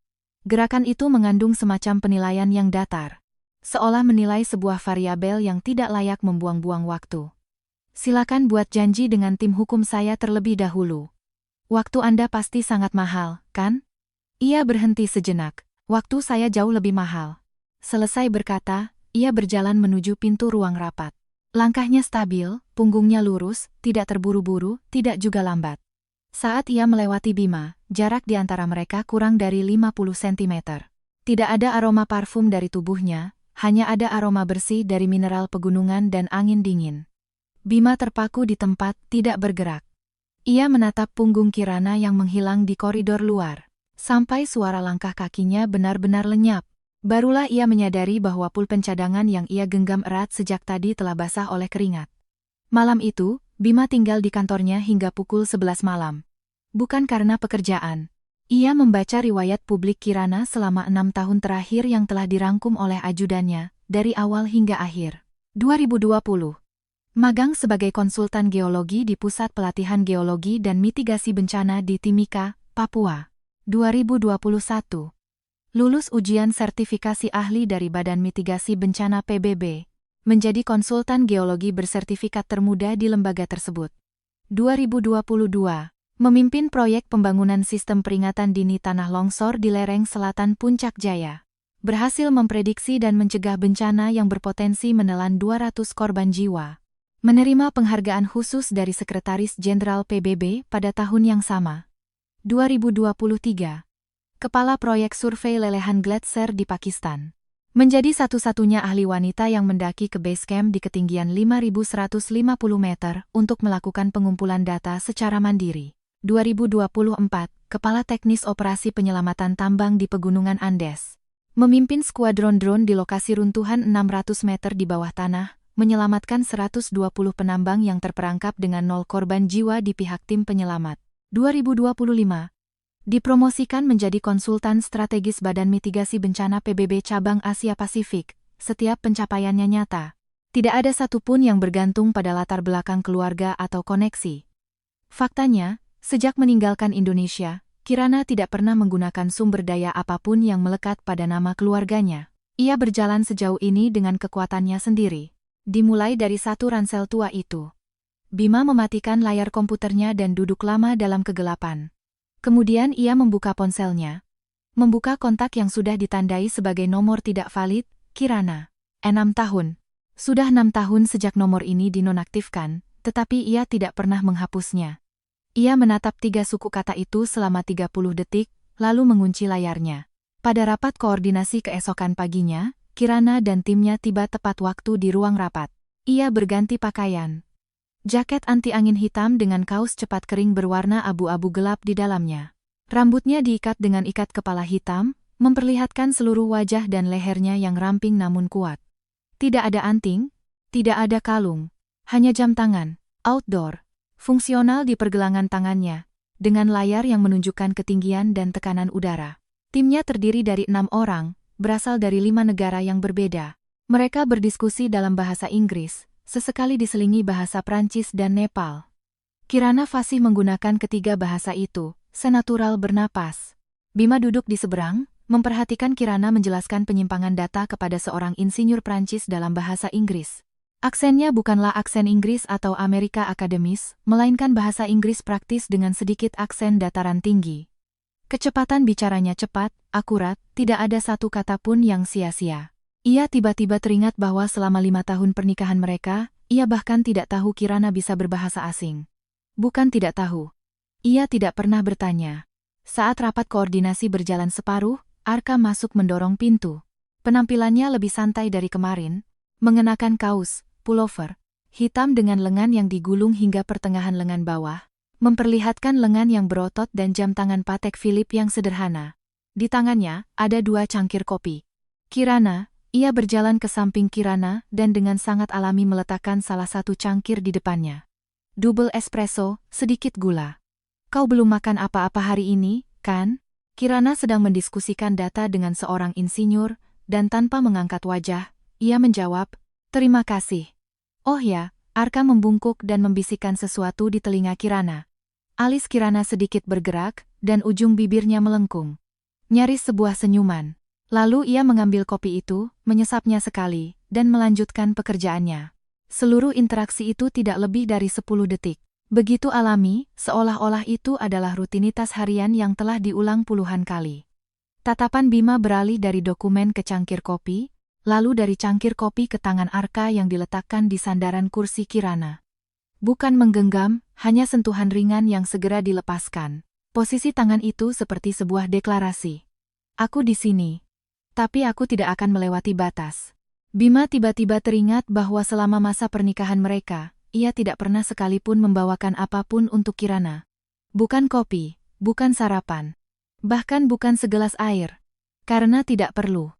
Kirana selalu menjadi pihak yang menyediakan. Tetapi Arka membalikkan peran itu. Double espresso, sedikit gula. Ia bahkan tahu selera kopi Kirana. Setelah rapat selesai, Bima memanggil Arka. Bapak Arka, bisa bicara sebentar? Arka menoleh padanya. Lalu ia mengangguk ringan ke arah Kirana. Aku bicara sebentar. Segera kembali. Kirana tidak menunjukkan reaksi apapun, bahkan tidak mengangkat wajahnya untuk melihat mereka. Kedua pria itu berdiri di depan jendela di ujung koridor. Di luar jendela, jajaran bangunan abu-abu markas militer tampak rapi dan tanpa kepribadian. Bapak Arka. Bima langsung ke intinya. Nadanya bisnis tetapi dingin. Apa hubungan Anda dengan Kirana? Arka berbalik menghadapnya. Ia 2 tahun lebih muda dari Bima, tetapi ketenangan di matanya tidak kalah dengan seorang prajurit yang telah berpengalaman di medan perang. Ia tidak menghindari pertanyaan itu, tidak juga menunjukkan rasa canggung atau permusuhan. Anda ingin mendengar jawaban yang mana? Arka bertanya balik, nadanya tenang. Jawaban publik? Atau jawaban pribadi? Pribadi. Kalau begitu, jawaban saya adalah ini. Arka memasukkan kedua tangannya ke saku, bahunya rileks dalam postur yang berwibawa, saya sedang mengejarnya. Tapi dia belum memberikan jawaban. Tatapan Bima menjadi satu tingkat lebih gelap. Arka, seolah tidak menyadari kegelapan itu, melanjutkan. Saya sudah mengenalnya selama 4 tahun. Sejak pertama kali saya melihatnya memimpin evakuasi di tengah badai salju di Puncak Jaya. Hari itu, dia membawa sendiri tas peralatan seberat 30 kg dan berjalan sejauh 5 km. Luka lama di lutut kirinya kambuh di atas es, dia hanya mengikat ujung celananya dengan erat dan terus berjalan. Saat itu, saya berpikir. Ia berhenti sejenak, sudut bibirnya membentuk lengkungan tipis. Wanita ini tidak membutuhkan siapapun. Tapi jika suatu hari ada seseorang yang diizinkan berdiri di sampingnya, orang itu pasti sangat beruntung. Jakun Bima bergerak sekali.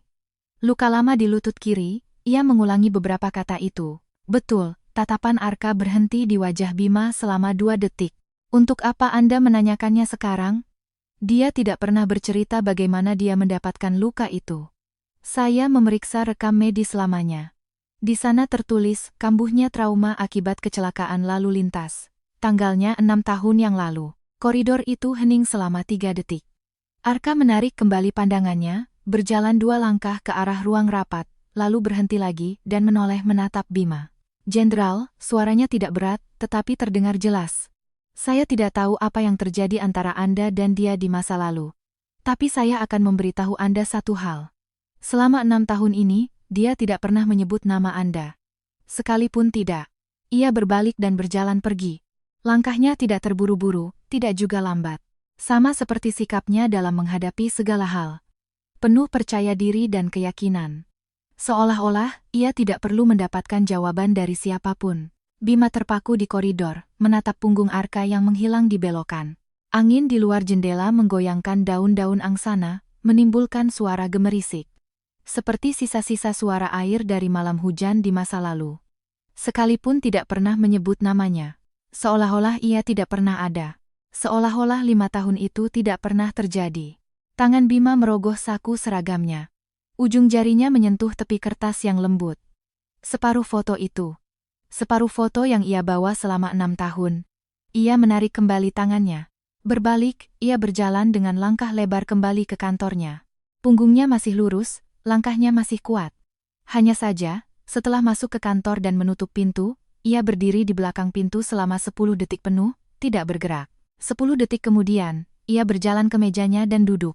Ia membuka komputernya, layar masih menampilkan riwayat hidup yang ia lihat semalam. Ia menutupnya. Lalu membukanya lagi. Lalu menutupnya lagi. Akhirnya, ia tidak melakukan apa-apa. Hanya duduk di sana, di kantor yang kosong, mendengarkan suara napasnya sendiri. 1, 2. Seperti 917 detik yang dihitung Kirana di malam hujan badai 6 tahun lalu. Pada minggu kedua latihan, Anjani datang, tidak ada yang mengundangnya. Ia muncul di markas dengan status sebagai Duta Pengalaman Budaya Militer.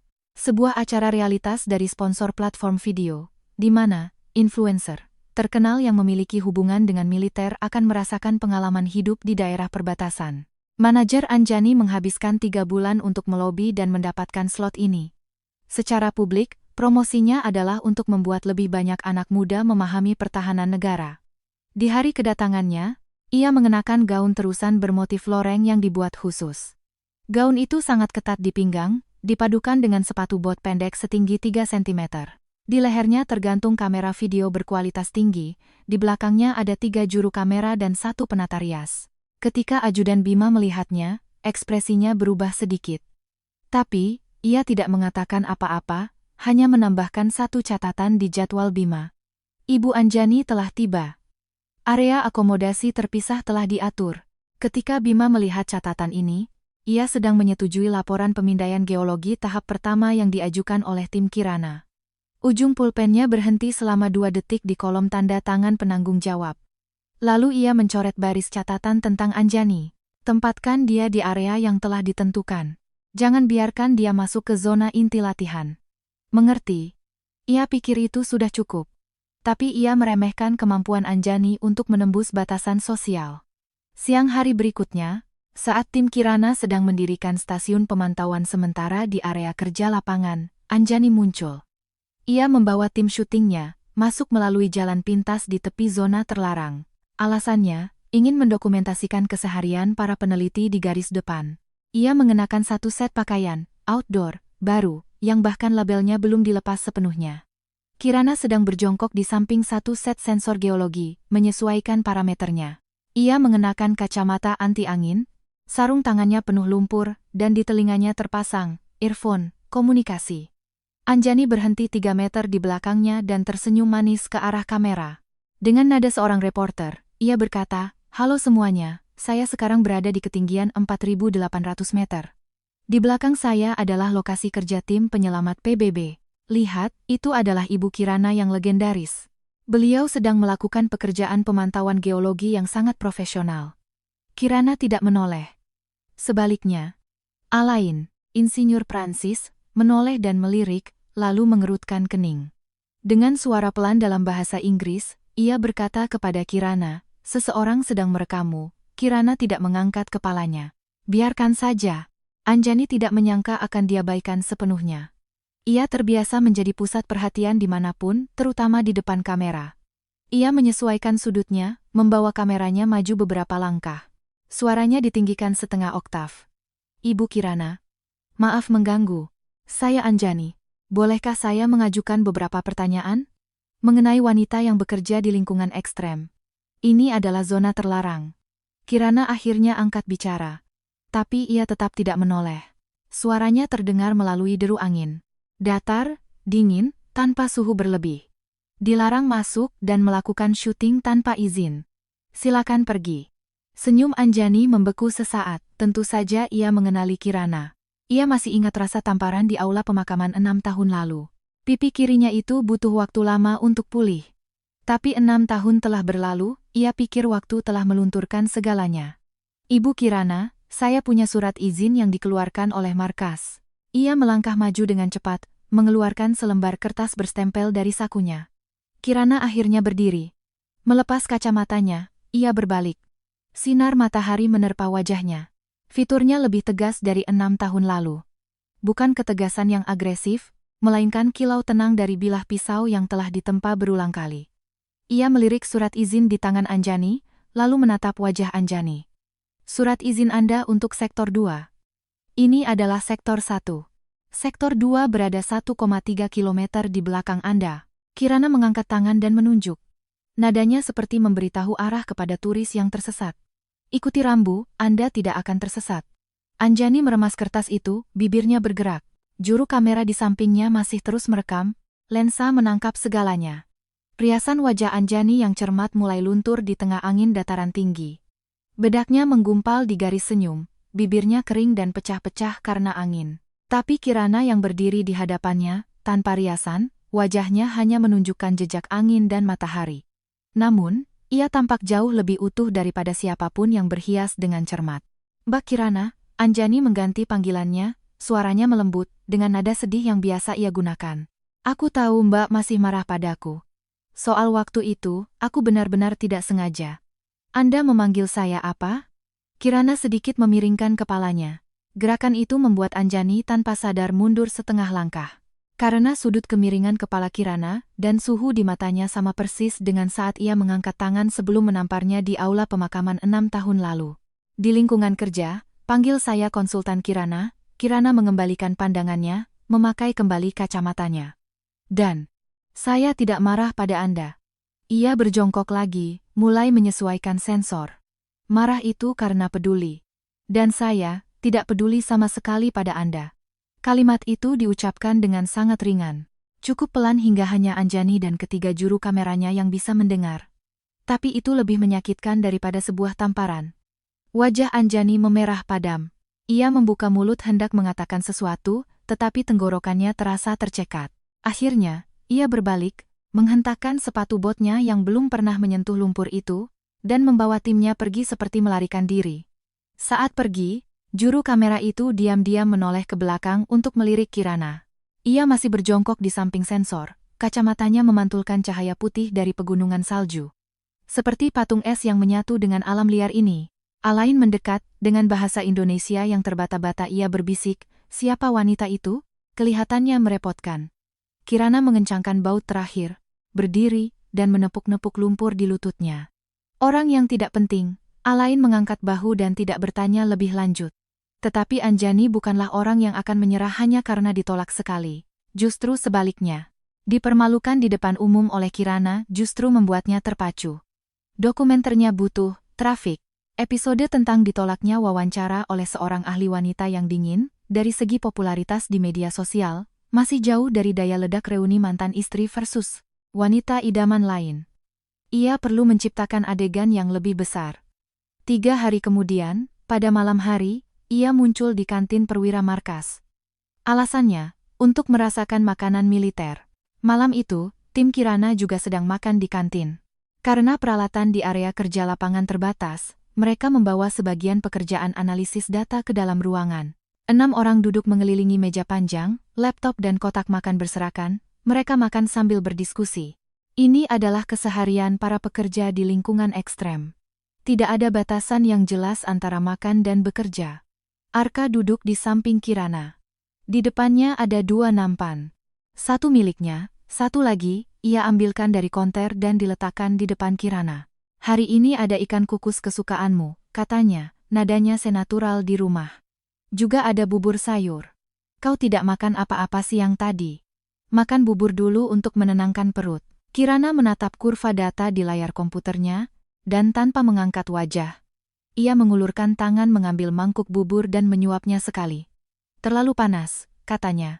Arka segera mengambil kembali mangkuk itu, mengaduknya dengan sendok dan meniupnya, lalu memberikannya kembali pada Kirana. "Sekarang sudah pas." Gerakan ini begitu alami. Saking alaminya, anggota tim di sekeliling mereka bahkan tidak mengangkat mata. Mereka jelas sudah terbiasa dengan interaksi ini. Anjani masuk membawa nampan tepat pada saat itu. Ia menyapu pandangannya ke seluruh kantin, dan dengan akurat menangkap sosok Kirana dan Arka yang duduk di sampingnya. Anjani mengenal Arka. Lebih tepatnya, ia tahu siapa Arka. Arka Setiaji dari Setiaji Group. Salah satu nama dalam daftar Forbes Asia Top 20, sering muncul di acara-acara sosialita. Lebih muda dari Bima, lebih kaya dari Bima, dan yang terpenting, jauh lebih tahu cara memperlakukan wanita dengan lembut daripada Bima. Kesadaran itu membuat ekspresi Anjani sedikit berubah. Ia membawa nampannya dan berjalan ke arah Kirana. Dan saat melewatinya, ia berhenti seolah-olah kebetulan. "Konsultan Kirana, makan di sini juga." Suaranya ceria dan manis, menciptakan suasana pertemuan tak sengaja yang dibuat-buat. "Kebetulan sekali. Boleh aku duduk di sini?" Kirana tidak mengangkat kepalanya. Sebaliknya, Arka yang mengangkat kepala dan meliriknya sekilas. Hanya sekilas. Lalu ia kembali menatap Kirana. "Kirana, data deviasi blok 3 mau kusesuaikan?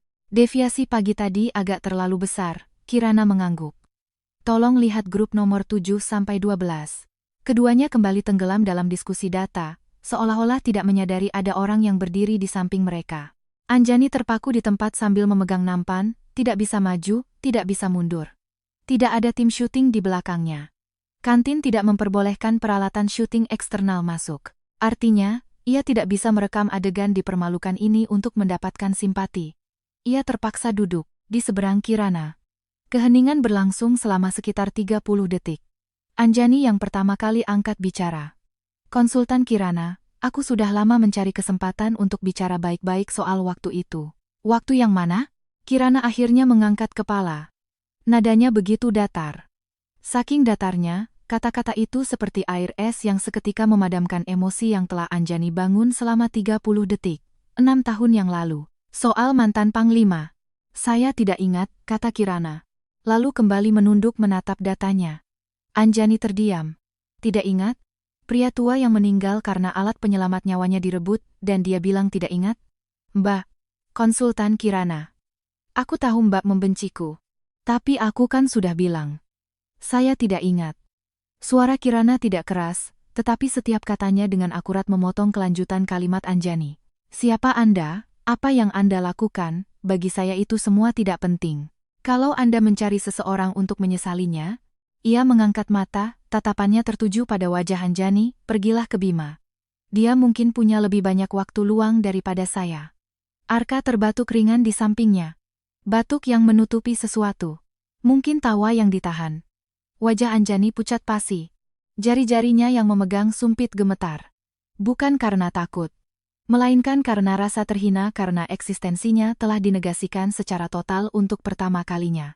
6 tahun lalu, Kirana membencinya. Benci setidaknya membuktikan bahwa ia memiliki tempat di hati orang lain, meskipun itu negatif. Tapi sekarang, Kirana bilang tidak ingat. Tidak ingat berarti bahkan tidak pantas untuk dibenci. Anjani meletakkan sumpitnya dan berdiri. Maaf mengganggu. Langkahnya saat berbalik pergi jauh lebih cepat dari sebelumnya.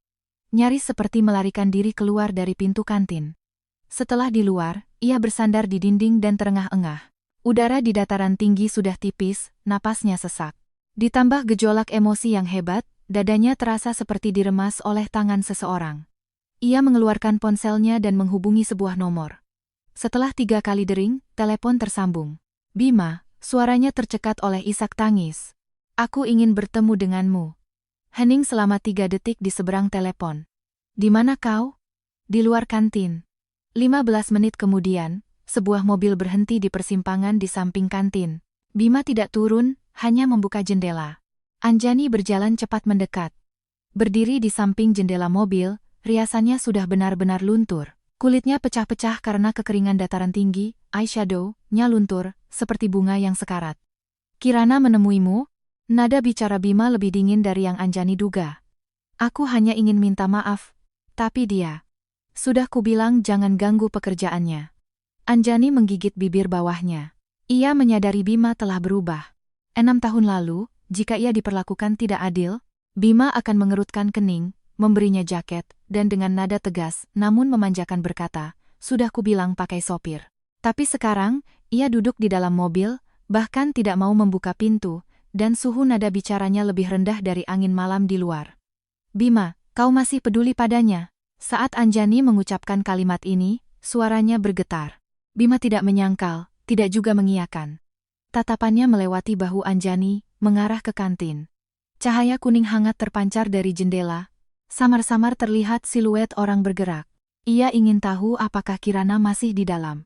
Pikiran itu muncul lebih cepat dari kecepatan ia menepisnya. Kembalilah istirahat, katanya pada Anjani. Besok, akan kusuruh ajudan mengurus kepindahanmu ke pangkalan belakang. Ketinggian di sini terlalu tinggi untukmu. Kau mengusirku? Anjani membelalak tak percaya. Bukan mengusir. Di sini tidak aman. Tapi, Anjani. Suara Bima tiba-tiba menjadi berat. Berat yang mengandung kelelahan. Aku tidak mau dipermalukan lagi di depannya karena urusanmu. Kalimat ini, seperti jarum, menusuk tepat di jantung Anjani. Bukan karena ingin melindungimu. Bukan karena khawatir. Tapi karena tidak mau dipermalukan di depannya. Air mata Anjani akhirnya jatuh. Air mata yang panas dan nyata. Ia mundur 2 langkah, seolah-olah baru saja menyadari sesuatu. Bima Wirayuda. Kau tidak pernah benar-benar menyukaiku kan? Suaranya begitu lirih, nyaris tertiup angin. Bima tidak menjawab. Ia hanya menutup jendela mobil. Suara mesin menyala di tengah malam, jeep militer itu perlahan meninggalkan persimpangan dan menghilang ke dalam kegelapan. Seperti 2 lampu merah redup yang dilihat Kirana di malam hujan badai 6 tahun lalu. Hanya saja, kali ini, yang ditinggalkan adalah Anjani. Anjani berdiri lama di persimpangan. Angin dataran tinggi mengacak-acak rambutnya dengan kasar. Ia meremas ponselnya, buku-buku jarinya memutih. Ia teringat hujan badai 6 tahun lalu. Duduk di jeep militer Bima, terbungkus jaket dinasnya, menatap tirai hujan yang kabur di luar jendela mobil. Saat itu, ia bahkan tidak menyadari apakah ada orang di dalam mobil yang tertabrak di seberang jalan. Ia sama sekali tidak melihat. Sama seperti Bima yang sama sekali tidak melihat. Wanita yang mereka abaikan bersama-sama saat itu, kini berdiri di ketinggian yang tidak bisa mereka jangkau. Dan dirinya, mengenakan gaun loreng yang menggelikan ini, berdiri di dataran tinggi 4.800 meter, riasannya luntur, sepatunya penuh lumpur, bahkan bernapas pun terasa sulit. Keesokan paginya, kepindahan Anjani ke pangkalan belakang diatur. Sebelum berangkat, setelah ragu lama, ia tetap pergi ke stasiun pemantauan sektor 1. Ia ingin bertemu Kirana untuk terakhir kalinya. Tetapi saat ia tiba, di stasiun itu hanya ada Alain dan 2 teknisi lainnya. Konsultan Kirana, Alain mengangkat kepala dan meliriknya, lalu menjawab dengan bahasa Indonesia yang tidak terlalu lancar, sudah naik gunung. Sensor nomor 12 menunjukkan angka aneh tadi malam. Dia berangkat jam 4 pagi. Jam 4 pagi. Anjani melihat ponselnya. Sekarang jam 9 pagi. Artinya Kirana sudah bekerja sendirian selama 5 jam di ketinggian lebih dari 5.000 meter? Dia pergi sendirian? Ditemani Bapak Arka. Alain mengangkat bahu. Setiap kali dia naik gunung, Bapak Arka selalu ikut. Katanya, dia tidak mengerti geologi, tapi dia bisa membawakan barang. Anjani terpaku di tempat, tidak bisa berkata apa-apa lagi. 5 menit kemudian, ia berbalik dan pergi. Saat pergi, ia tidak menoleh ke belakang lagi. Sore harinya, Kirana dan Arka turun dari gunung. Jaket, outdoor-nya kotor oleh lumpur dan debu batu, salah satu sarung tangannya robek. Di bagian lutut kirinya yang pernah terluka, terpasang pelindung lutut yang tebal. Arka berjalan di sampingnya. Di punggungnya, selain peralatannya sendiri, ada tambahan tas peralatan yang jelas bukan miliknya. Wajahnya memerah karena angin, bibirnya sedikit pecah-pecah, tetapi kondisi mentalnya tampak baik. Data nomor 12 sudah dikonfirmasi. Kirana berbicara ke earphone, komunikasinya sambil berjalan. Kecepatan degradasi lapisan es abadi 15% lebih cepat dari perkiraan. Beritahu Alain untuk menurunkan ambang batas waspada 1 tingkat. Ia mematikan komunikasi, menurunkan kacamatanya, dan menarik napas dalam-dalam. Udara dataran tinggi kering dan dingin seperti bilah pisau. Lututmu bagaimana? Arka bertanya. Nadanya biasa saja.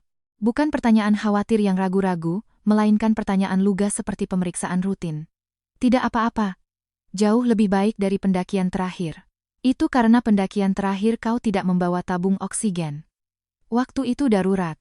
Setiap saat selalu darurat, kan? Arka memotongnya. Nadanya masih tenang, tetapi mengandung ketegasan yang tidak bisa dibantah. Lain kali kau naik gunung tanpa oksigen, akan kusembunyikan sepatu buatmu. Kirana menatapnya. Di dalam tatapan itu, ada kelembutan yang sangat tipis. Bukan ketergantungan atau kepatuhan, melainkan pemahaman diam-diam yang berkata, aku tahu kau melakukan ini untukku. Aku terima. Baiklah, katanya, hanya 1 kata. Tetapi Arka tersenyum. Bukan senyum lebar. Hanya sudut bibirnya yang sedikit terangkat. Tetapi kepuasan yang terkandung dalam lengkungan itu jauh lebih nyata daripada kemenangan bisnis triliunan rupiah. Ia mengulurkan tangan dan menepuk-nepuk debu batu di tudung jaket Kirana. Gerakannya ringan, jarinya tidak menyentuh rambut Kirana. Ayo, katanya. Kembali dan selesaikan pengolahan data. Aku sudah minta dibuatkan wedang jahe. Minum dulu segelas, baru bekerja. Sejak kapan kau jadi penanggung jawab logistikku? Sejak pertama kali kau lupa makan. Sekitar 4 tahun yang lalu, kurasa. Keduanya berjalan berdampingan menuju kamp. Di bawah matahari sore, bayangan mereka memanjang. Satu sedikit lebih tinggi, satu sedikit lebih rendah. Tetapi, langkah kaki mereka benar-benar serasi. Sinkronisasi yang terjadi secara alami tanpa perlu disesuaikan dengan sengaja.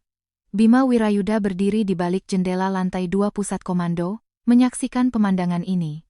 Ia melihat gerakan Arka menepuk debu di tudung Kirana. Ia melihat langkah kaki mereka yang sinkron saat berjalan berdampingan. Ia melihat Kirana memiringkan kepala dan mengatakan sesuatu pada Arka. Ada lengkungan di sudut bibirnya. Tidak besar, tapi nyata. Lengkungan itu, ia tidak pernah melihatnya di wajah Kirana. Selama 5 tahun pernikahan, apakah Kirana pernah tersenyum padanya? Pasti pernah. Dalam keseharian yang tidak diingat. Saat menyerahkan teh, saat menyiapkan obat, saat merapikan tempat tidur. Tapi seperti apa senyuman itu? Senyum patuh? Senyum menyenangkan hati? Atau hanya ekspresi wajah rutin untuk menjaga kedamaian? Ia tidak tahu. Karena ia tidak pernah benar-benar melihat, tetapi Arka melihat. Arka melihat kemampuannya, ketangguhannya, ketegasannya. Punggungnya yang berjalan sendirian sejauh 5 kilometer, membawa peralatan seberat 30 kilogram di tengah badai salju. Keras kepalanya yang naik gunung tanpa oksigen. Dan sedikit kerapuhan yang sesekali terlihat dari celah-celah zirahnya. Arka melihat semuanya. Dan ia memilih untuk berdiri di sampingnya. Bukan di depan untuk melindunginya dari angin, bukan di belakang untuk mendorongnya, tetapi berdiri sejajar. Bima berbalik dari jendela. Ia berjalan ke mejanya dan duduk, membuka laci paling bawah. Amplop itu masih di sana. Ia mengeluarkan separuh foto itu dan meletakkannya di atas meja. Dirinya difoto, tanpa ekspresi. Ia menatap wajahnya sendiri untuk waktu yang lama. Seolah-olah sedang mengidentifikasi wajah seseorang yang sudah menjadi asing. Lalu ia mengangkat telepon. Sambungkan ke bagian hukum markas. Orang di seberang telepon terkejut sejenak. "Jenderal, ada keperluan apa?" Tatapan Bima jatuh pada separuh foto itu, bibirnya bergerak. "Tidak ada." Ia menutup telepon. Ia meletakkan gagang telepon, jarinya mengetuk meja 3 kali. Tanpa suara, tanpa sadar. Seperti kerinduan akan sesuatu yang diinginkan tetapi tidak bisa didapat. Lalu ia memasukkan kembali foto itu ke dalam amplop, mendorongnya ke bagian paling dalam. Suara tumpul saat laci ditutup bergema lama di kantor yang kosong. Bencana itu terjadi pada tengah malam di minggu ketiga. Malam sebelumnya, Kirana menemukan bahwa kurva data dari sensor nomor 7 hingga 12 secara serentak menunjukkan fluktuasi abnormal sekitar pukul 5 sore. Bukan pergeseran bertahap, melainkan fluktuasi mendadak seperti tebing. Seperti gelombang fibrilasi ventrikel yang tiba-tiba muncul di EKG. Ia menatap garis merah yang bergetar hebat di layar, pupil matanya menyempit. Alain, suaranya tertahan, tetapi kecepatan bicaranya sangat cepat. Tampilkan data pergeseran lapisan dalam dari nomor 9 dan 11. Insinyur Prancis itu dengan cepat mengetikkan perintah. 3 detik kemudian, 2 kurva data ditumpangkan pada sumbu koordinat yang sama. Kurvanya hampir identik, kemiringannya curam seperti tebing. Lapisan es abadi telah turun 0,3 meter dalam 6 jam terakhir. Suara Alain berubah. "Kecepatan ini 37 kali lipat dari normal." "Aku tahu," Kirana mengucapkan angka itu. Ia berdiri, meraih radio di atas meja. Semua unit dengar, suaranya yang tajam bergema melalui saluran radio di seluruh kamp.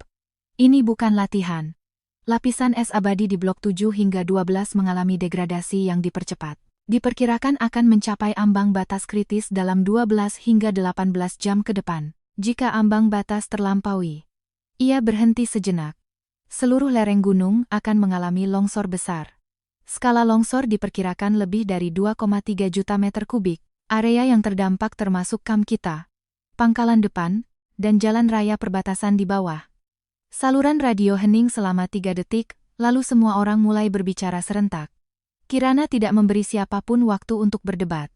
"Tim 1, segera aktifkan semua radar. Kirim data secara real-time ke pusat komando.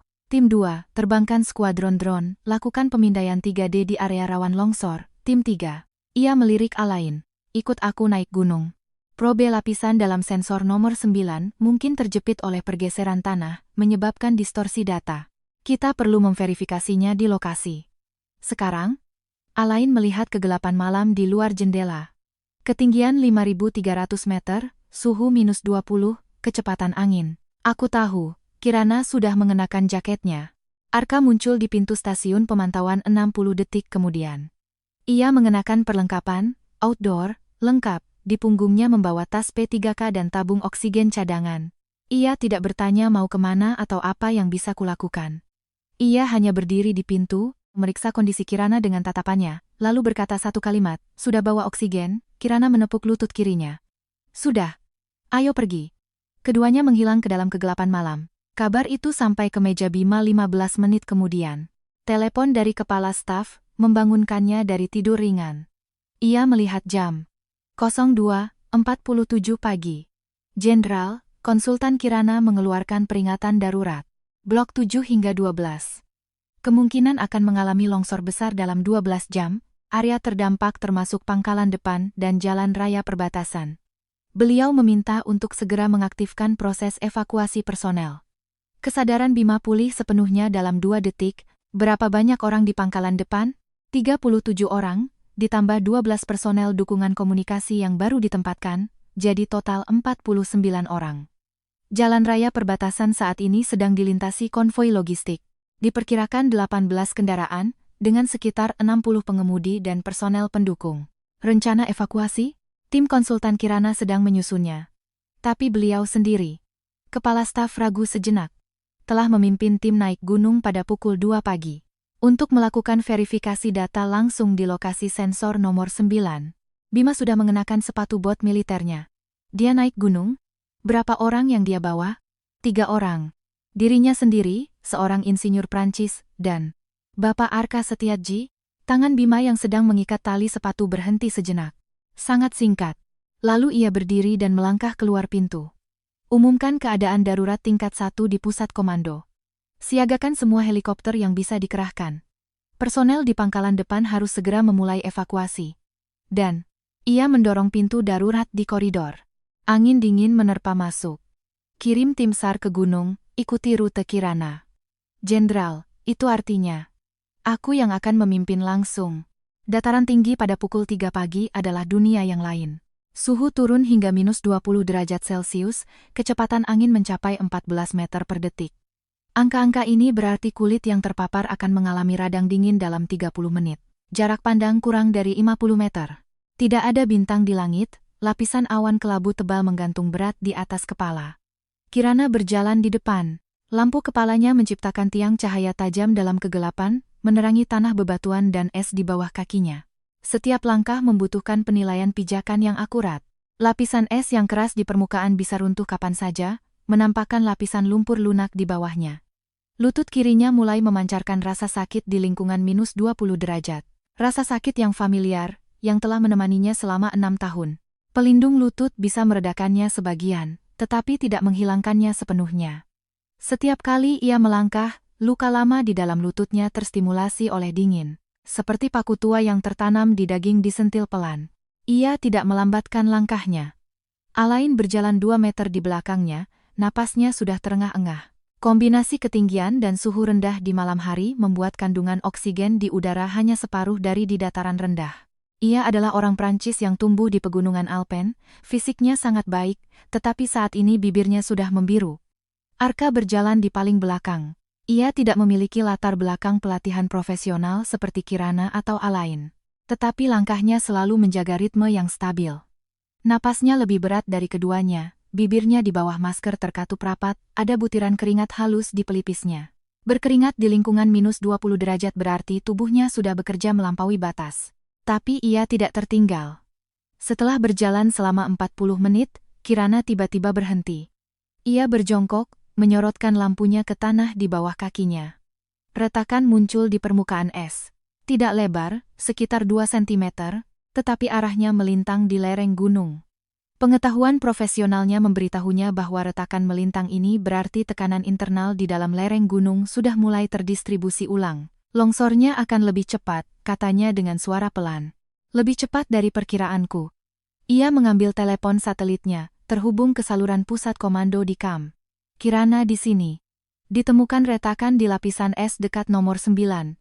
Koreksi prediksi.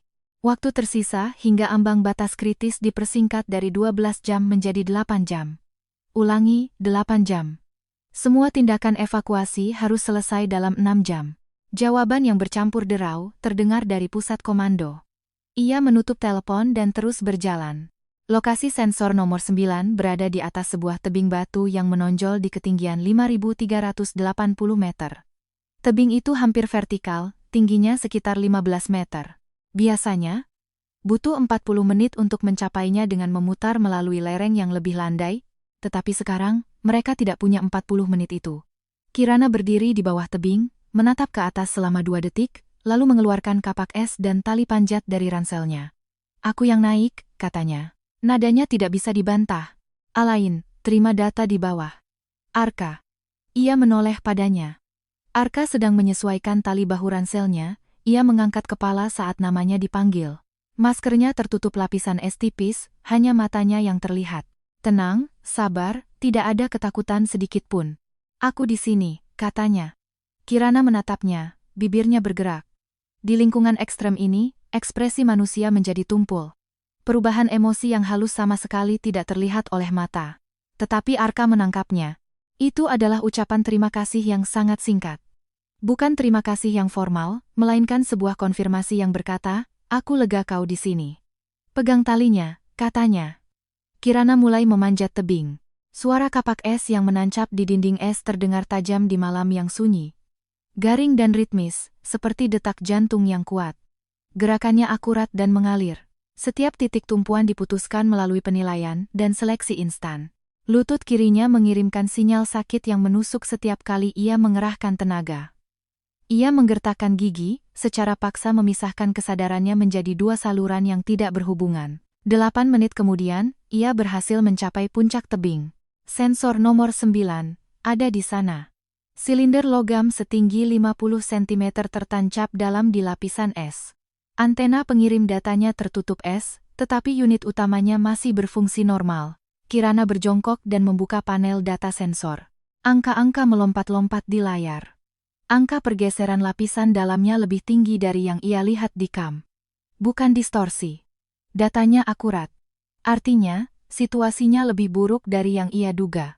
Ia mengeluarkan penyimpanan data portabel dan mengekstrak data lapisan dalam selama 24 jam terakhir secara penuh. Lalu ia berdiri dan memandang sekeliling. Dalam kegelapan, tidak ada yang terlihat, tetapi ia bisa merasakan tanah di bawah kakinya bergerak dengan kecepatan yang tidak bisa dirasakan manusia. Seperti binatang raksasa yang sedang berbalik badan, perlahan, berat, dan tak terhentikan. Ia melihat jam tangannya. 04:12 pagi. 2 jam dari hitungan mundur 8 jam telah berlalu. Harus turun. Ia menghubungi Alain melalui radio, memastikan data telah terkirim ke kam, lalu mulai turun. Turun dari tebing lebih berbahaya daripada naik. Permukaan es sudah mulai menunjukkan retakan mikro karena perubahan suhu. Kekuatan cengkeraman sekrup es telah berkurang sekitar 20%. Ia harus menguji ulang batas titik tumpuan setiap langkah. Kecepatannya hampir 2 kali lebih lambat dari saat naik. Ketika ia berada sekitar 4 meter dari tanah, es di bawah kakinya tiba-tiba runtuh. Bongkahan es sebesar keranjang terlepas dari tebing bersama dengan kaki kirinya. Tubuhnya seketika kehilangan satu titik tumpuan, seluruh berat tubuh bagian atasnya tertumpu pada kapak es di tangan kanannya.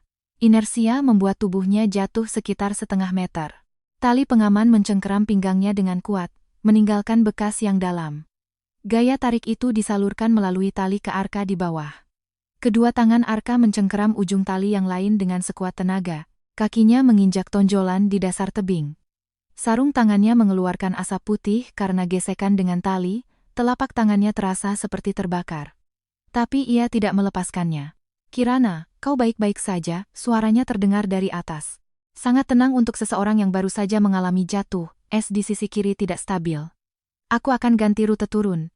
3 menit kemudian, ia mendarat dengan selamat. Arka maju selangkah, memeriksa sabuk pengamannya. Saat melepaskan karabiner, jari-jarinya gemetar tak terkendali. Kirana menunduk, melihat getaran itu. Ia tidak mengatakan apa-apa. Setelah Arka melepaskan karabiner, ia menggenggam pergelangan tangan Arka. Sangat ringan, tidak sampai 1 detik. Napas Arka tertahan di sana. Lalu ia melepaskan tangannya, berbalik, dan berkata pada Alain, "Ayo, turun." Ketiganya mulai turun. Setelah berjalan sekitar 15 menit, sebaris tiang cahaya lampu kepala muncul dalam kegelapan. Bergerak dari bawah gunung ke atas. Seperti sekelompok kunang-kunang yang bergerak di malam hari. Tim SAR militer. Yang berjalan di depan adalah Bima. Ia mengenakan perlengkapan operasi lapangan lengkap, maskernya ditarik hingga bawah hidung. Di tengah angin malam dataran tinggi -20 derajat, napasnya menjadi gumpalan kabut putih. Senter taktis di tangannya 3 kali lebih terang dari lampu kepala Kirana. Saat tiang cahayanya menyapu lereng gunung, ia seperti bilah pisau yang membelah kegelapan. Kedua kelompok bertemu di tengah lereng. Lampu Bima langsung menyorot Kirana. Ia berdiri di lereng berbatu. Jaketnya penuh dengan serpihan es dan lumpur, separuh wajahnya yang terlihat dari balik masker memerah karena kedinginan. Pelindung lutut kirinya robek di bagian luar, memperlihatkan isian abu-abu di dalamnya. Kondisinya tampak sangat menyedihkan, tetapi ia berdiri dengan dingin. Punggungnya lurus, napasnya teratur, tatapannya jernih. Seperti pohon yang bisa membungkuk di tengah badai salju, tetapi tidak akan pernah tumbang. "Konsultan Kirana." Bima angkat bicara. Suaranya separuh tertelan angin, tetapi nada perintah seorang prajurit yang tidak bisa dibantah terdengar jelas. "Bagaimana situasinya? Lebih parah dari perkiraan?" Jawaban Kirana ringkas, tanpa kata-kata sia-sia. "Waktu tersisa sekitar 6 jam. Data nomor 9 sudah diverifikasi. Pergeseran lapisan dalam sudah 2 kali lipat dari garis waspada. Pangkalan depan dan jalan raya perbatasan harus dikosongkan dalam 4 jam. Evakuasi pangkalan sudah berjalan, kata Bima. Tapi ada masalah dengan konvoi logistik di jalan raya perbatasan. 3 truk besar tergelincir karena jalanan beku di malam hari, macet di posisi puncak. Mobil derek sedang dalam perjalanan. Tidak akan sempat, Kirana menggelengkan kepala. Jika lereng mulai runtuh, puncak adalah area pertama yang akan tertelan. Tinggalkan truk, evakuasi orangnya. 3 truk itu membawa pasokan penting. Nyawa lebih penting daripada pasokan, Kirana memotongnya. Nadanya tidak berat, tetapi ketegasannya lebih kuat dari perintah manapun. Jenderal Wirayuda. Prioritas itu seharusnya Anda lebih tahu daripada saya. Bima terdiam selama 2 detik. Lalu ia meraih radionya. Pos depan di puncak. Dengar perintah. Segera tinggalkan kendaraan, seluruh personel evakuasi dengan berjalan kaki ke area aman. Ulangi, segera tinggalkan kendaraan. Jawaban konfirmasi terdengar dari radio. Kirana mengangguk sekali, berbalik, dan melanjutkan perjalanan turun. Bima mengikuti di belakangnya. Ia berjalan di posisi kanan belakang Kirana. Bukan disengaja, melainkan reaksi naluriah tubuhnya. Ia memperhatikan bahwa setiap kali kaki kiri Kirana menapak, ada jeda yang sangat singkat, kurang dari 0,1 detik, cukup untuk menjelaskan bahwa kaki itu sedang menahan sakit. Luka lama 6 tahun lalu. Kakimu. Ia membuka mulut. Tidak mengganggu pergerakan, Kirana tidak menoleh. Aku akan panggilkan helikopter untuk menjemputmu. Helikopter untuk personel evakuasi. Aku bisa jalan sendiri. Ia mempercepat langkahnya. Bima menatap punggungnya. Ramping tetapi kuat, seperti bilah pisau yang bergerak dalam kegelapan. Ia teringat sebuah adegan bertahun-tahun yang lalu. 5 tahun yang lalu, suatu malam di musim dingin, ia pulang larut malam dari tugas darurat dan menemukan lampu ruang keluarga masih menyala. Kirana tertidur di sofa, memeluk buku geologi lingkungan ekstrem yang sudah usang itu. Di bawah cahaya kuning yang hangat, wajahnya tampak sangat lembut, bulu matanya meninggalkan bayangan tipis di pipinya. Di atas meja, ada semangkuk bubur yang sudah dingin dan acar lobak. Saat itu, ia hanya mematikan lampu dan pergi ke kamar tidur. Tidak menyelimutinya, tidak membangunkannya, tidak juga memindahkan bubur itu ke dapur. Ia pikir, Kirana yang mau menunggu, itu urusannya. Sekarang, di atas lapisan es di ketinggian 5.000 meter ini, menatap punggungnya yang terus maju, ia tiba-tiba merasakan dorongan yang kuat dan menyesakan. Ingin menyusul. Ingin meraih tangannya. Ingin mengatakan sesuatu. Tetapi ia tidak tahu harus berkata apa.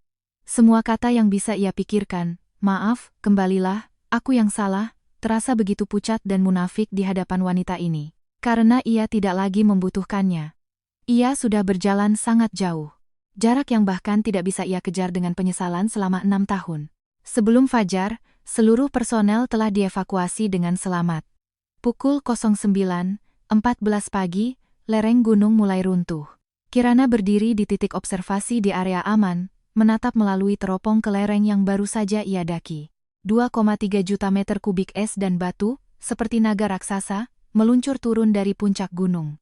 Menelan lokasi semua sensor dari nomor 7 hingga 12, lokasi pangkalan depan, dan 3 truk logistik yang ditinggalkan di jalan raya perbatasan. Gemuruhnya berlangsung selama 4 menit. Debu tanah membumbung hingga ketinggian ratusan meter, bersinar keemasan yang menakutkan di bawah sinar matahari. Lalu semuanya kembali sunyi. Kirana menurunkan teropongnya, berbicara satu kalimat ke alat komunikasinya, 0 korban jiwa terkonfirmasi. Sorak-sorai terdengar dari pusat komando. Ia mematikan alat komunikasi, melepas lampu kepalanya, dan terpaku di tempat selama beberapa detik. Sinar matahari dataran tinggi menerpanya, meninggalkan bayangannya di atas tanah berbatu. Bayangan itu tampak kecil, tetapi garisnya tegas. Arka berjalan ke sampingnya, menyerahkan secangkir wedang jahe panas. Minumlah. Ia menerimanya dan menyesapnya sekali. Kehangatan mengalir dari tenggorokannya hingga ke perut. Terima kasih, katanya. Bukan basa-basi, melainkan ucapan dari hati. Arka tidak mengatakan apa-apa. Ia hanya berdiri di sampingnya, menatap dalam diam ke lereng gunung yang jauh, yang telah dibentuk ulang oleh longsoran. Bayangan mereka berdua jatuh berdampingan di tanah, langkahnya serasi. Seperti 2 pohon yang akarnya terjalin, Bima berdiri 50 meter jauhnya, di samping kendaraan komando.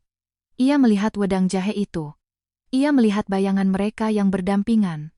Ia melihat Kirana sedikit menyipitkan mata saat meminum wedang jahe itu. Ekspresi rileks dan penuh kepercayaan yang terbungkus dalam kehangatan itu. Ia berbalik, membuka pintu kendaraan komando, masuk dan menutup pintu. Di dalam mobil sangat sunyi. Ia merogoh saku dada seragamnya. Separuh foto itu masih di sana. Ia memejamkan mata. Dalam kegelapan, ia mendengar detak jantungnya sendiri.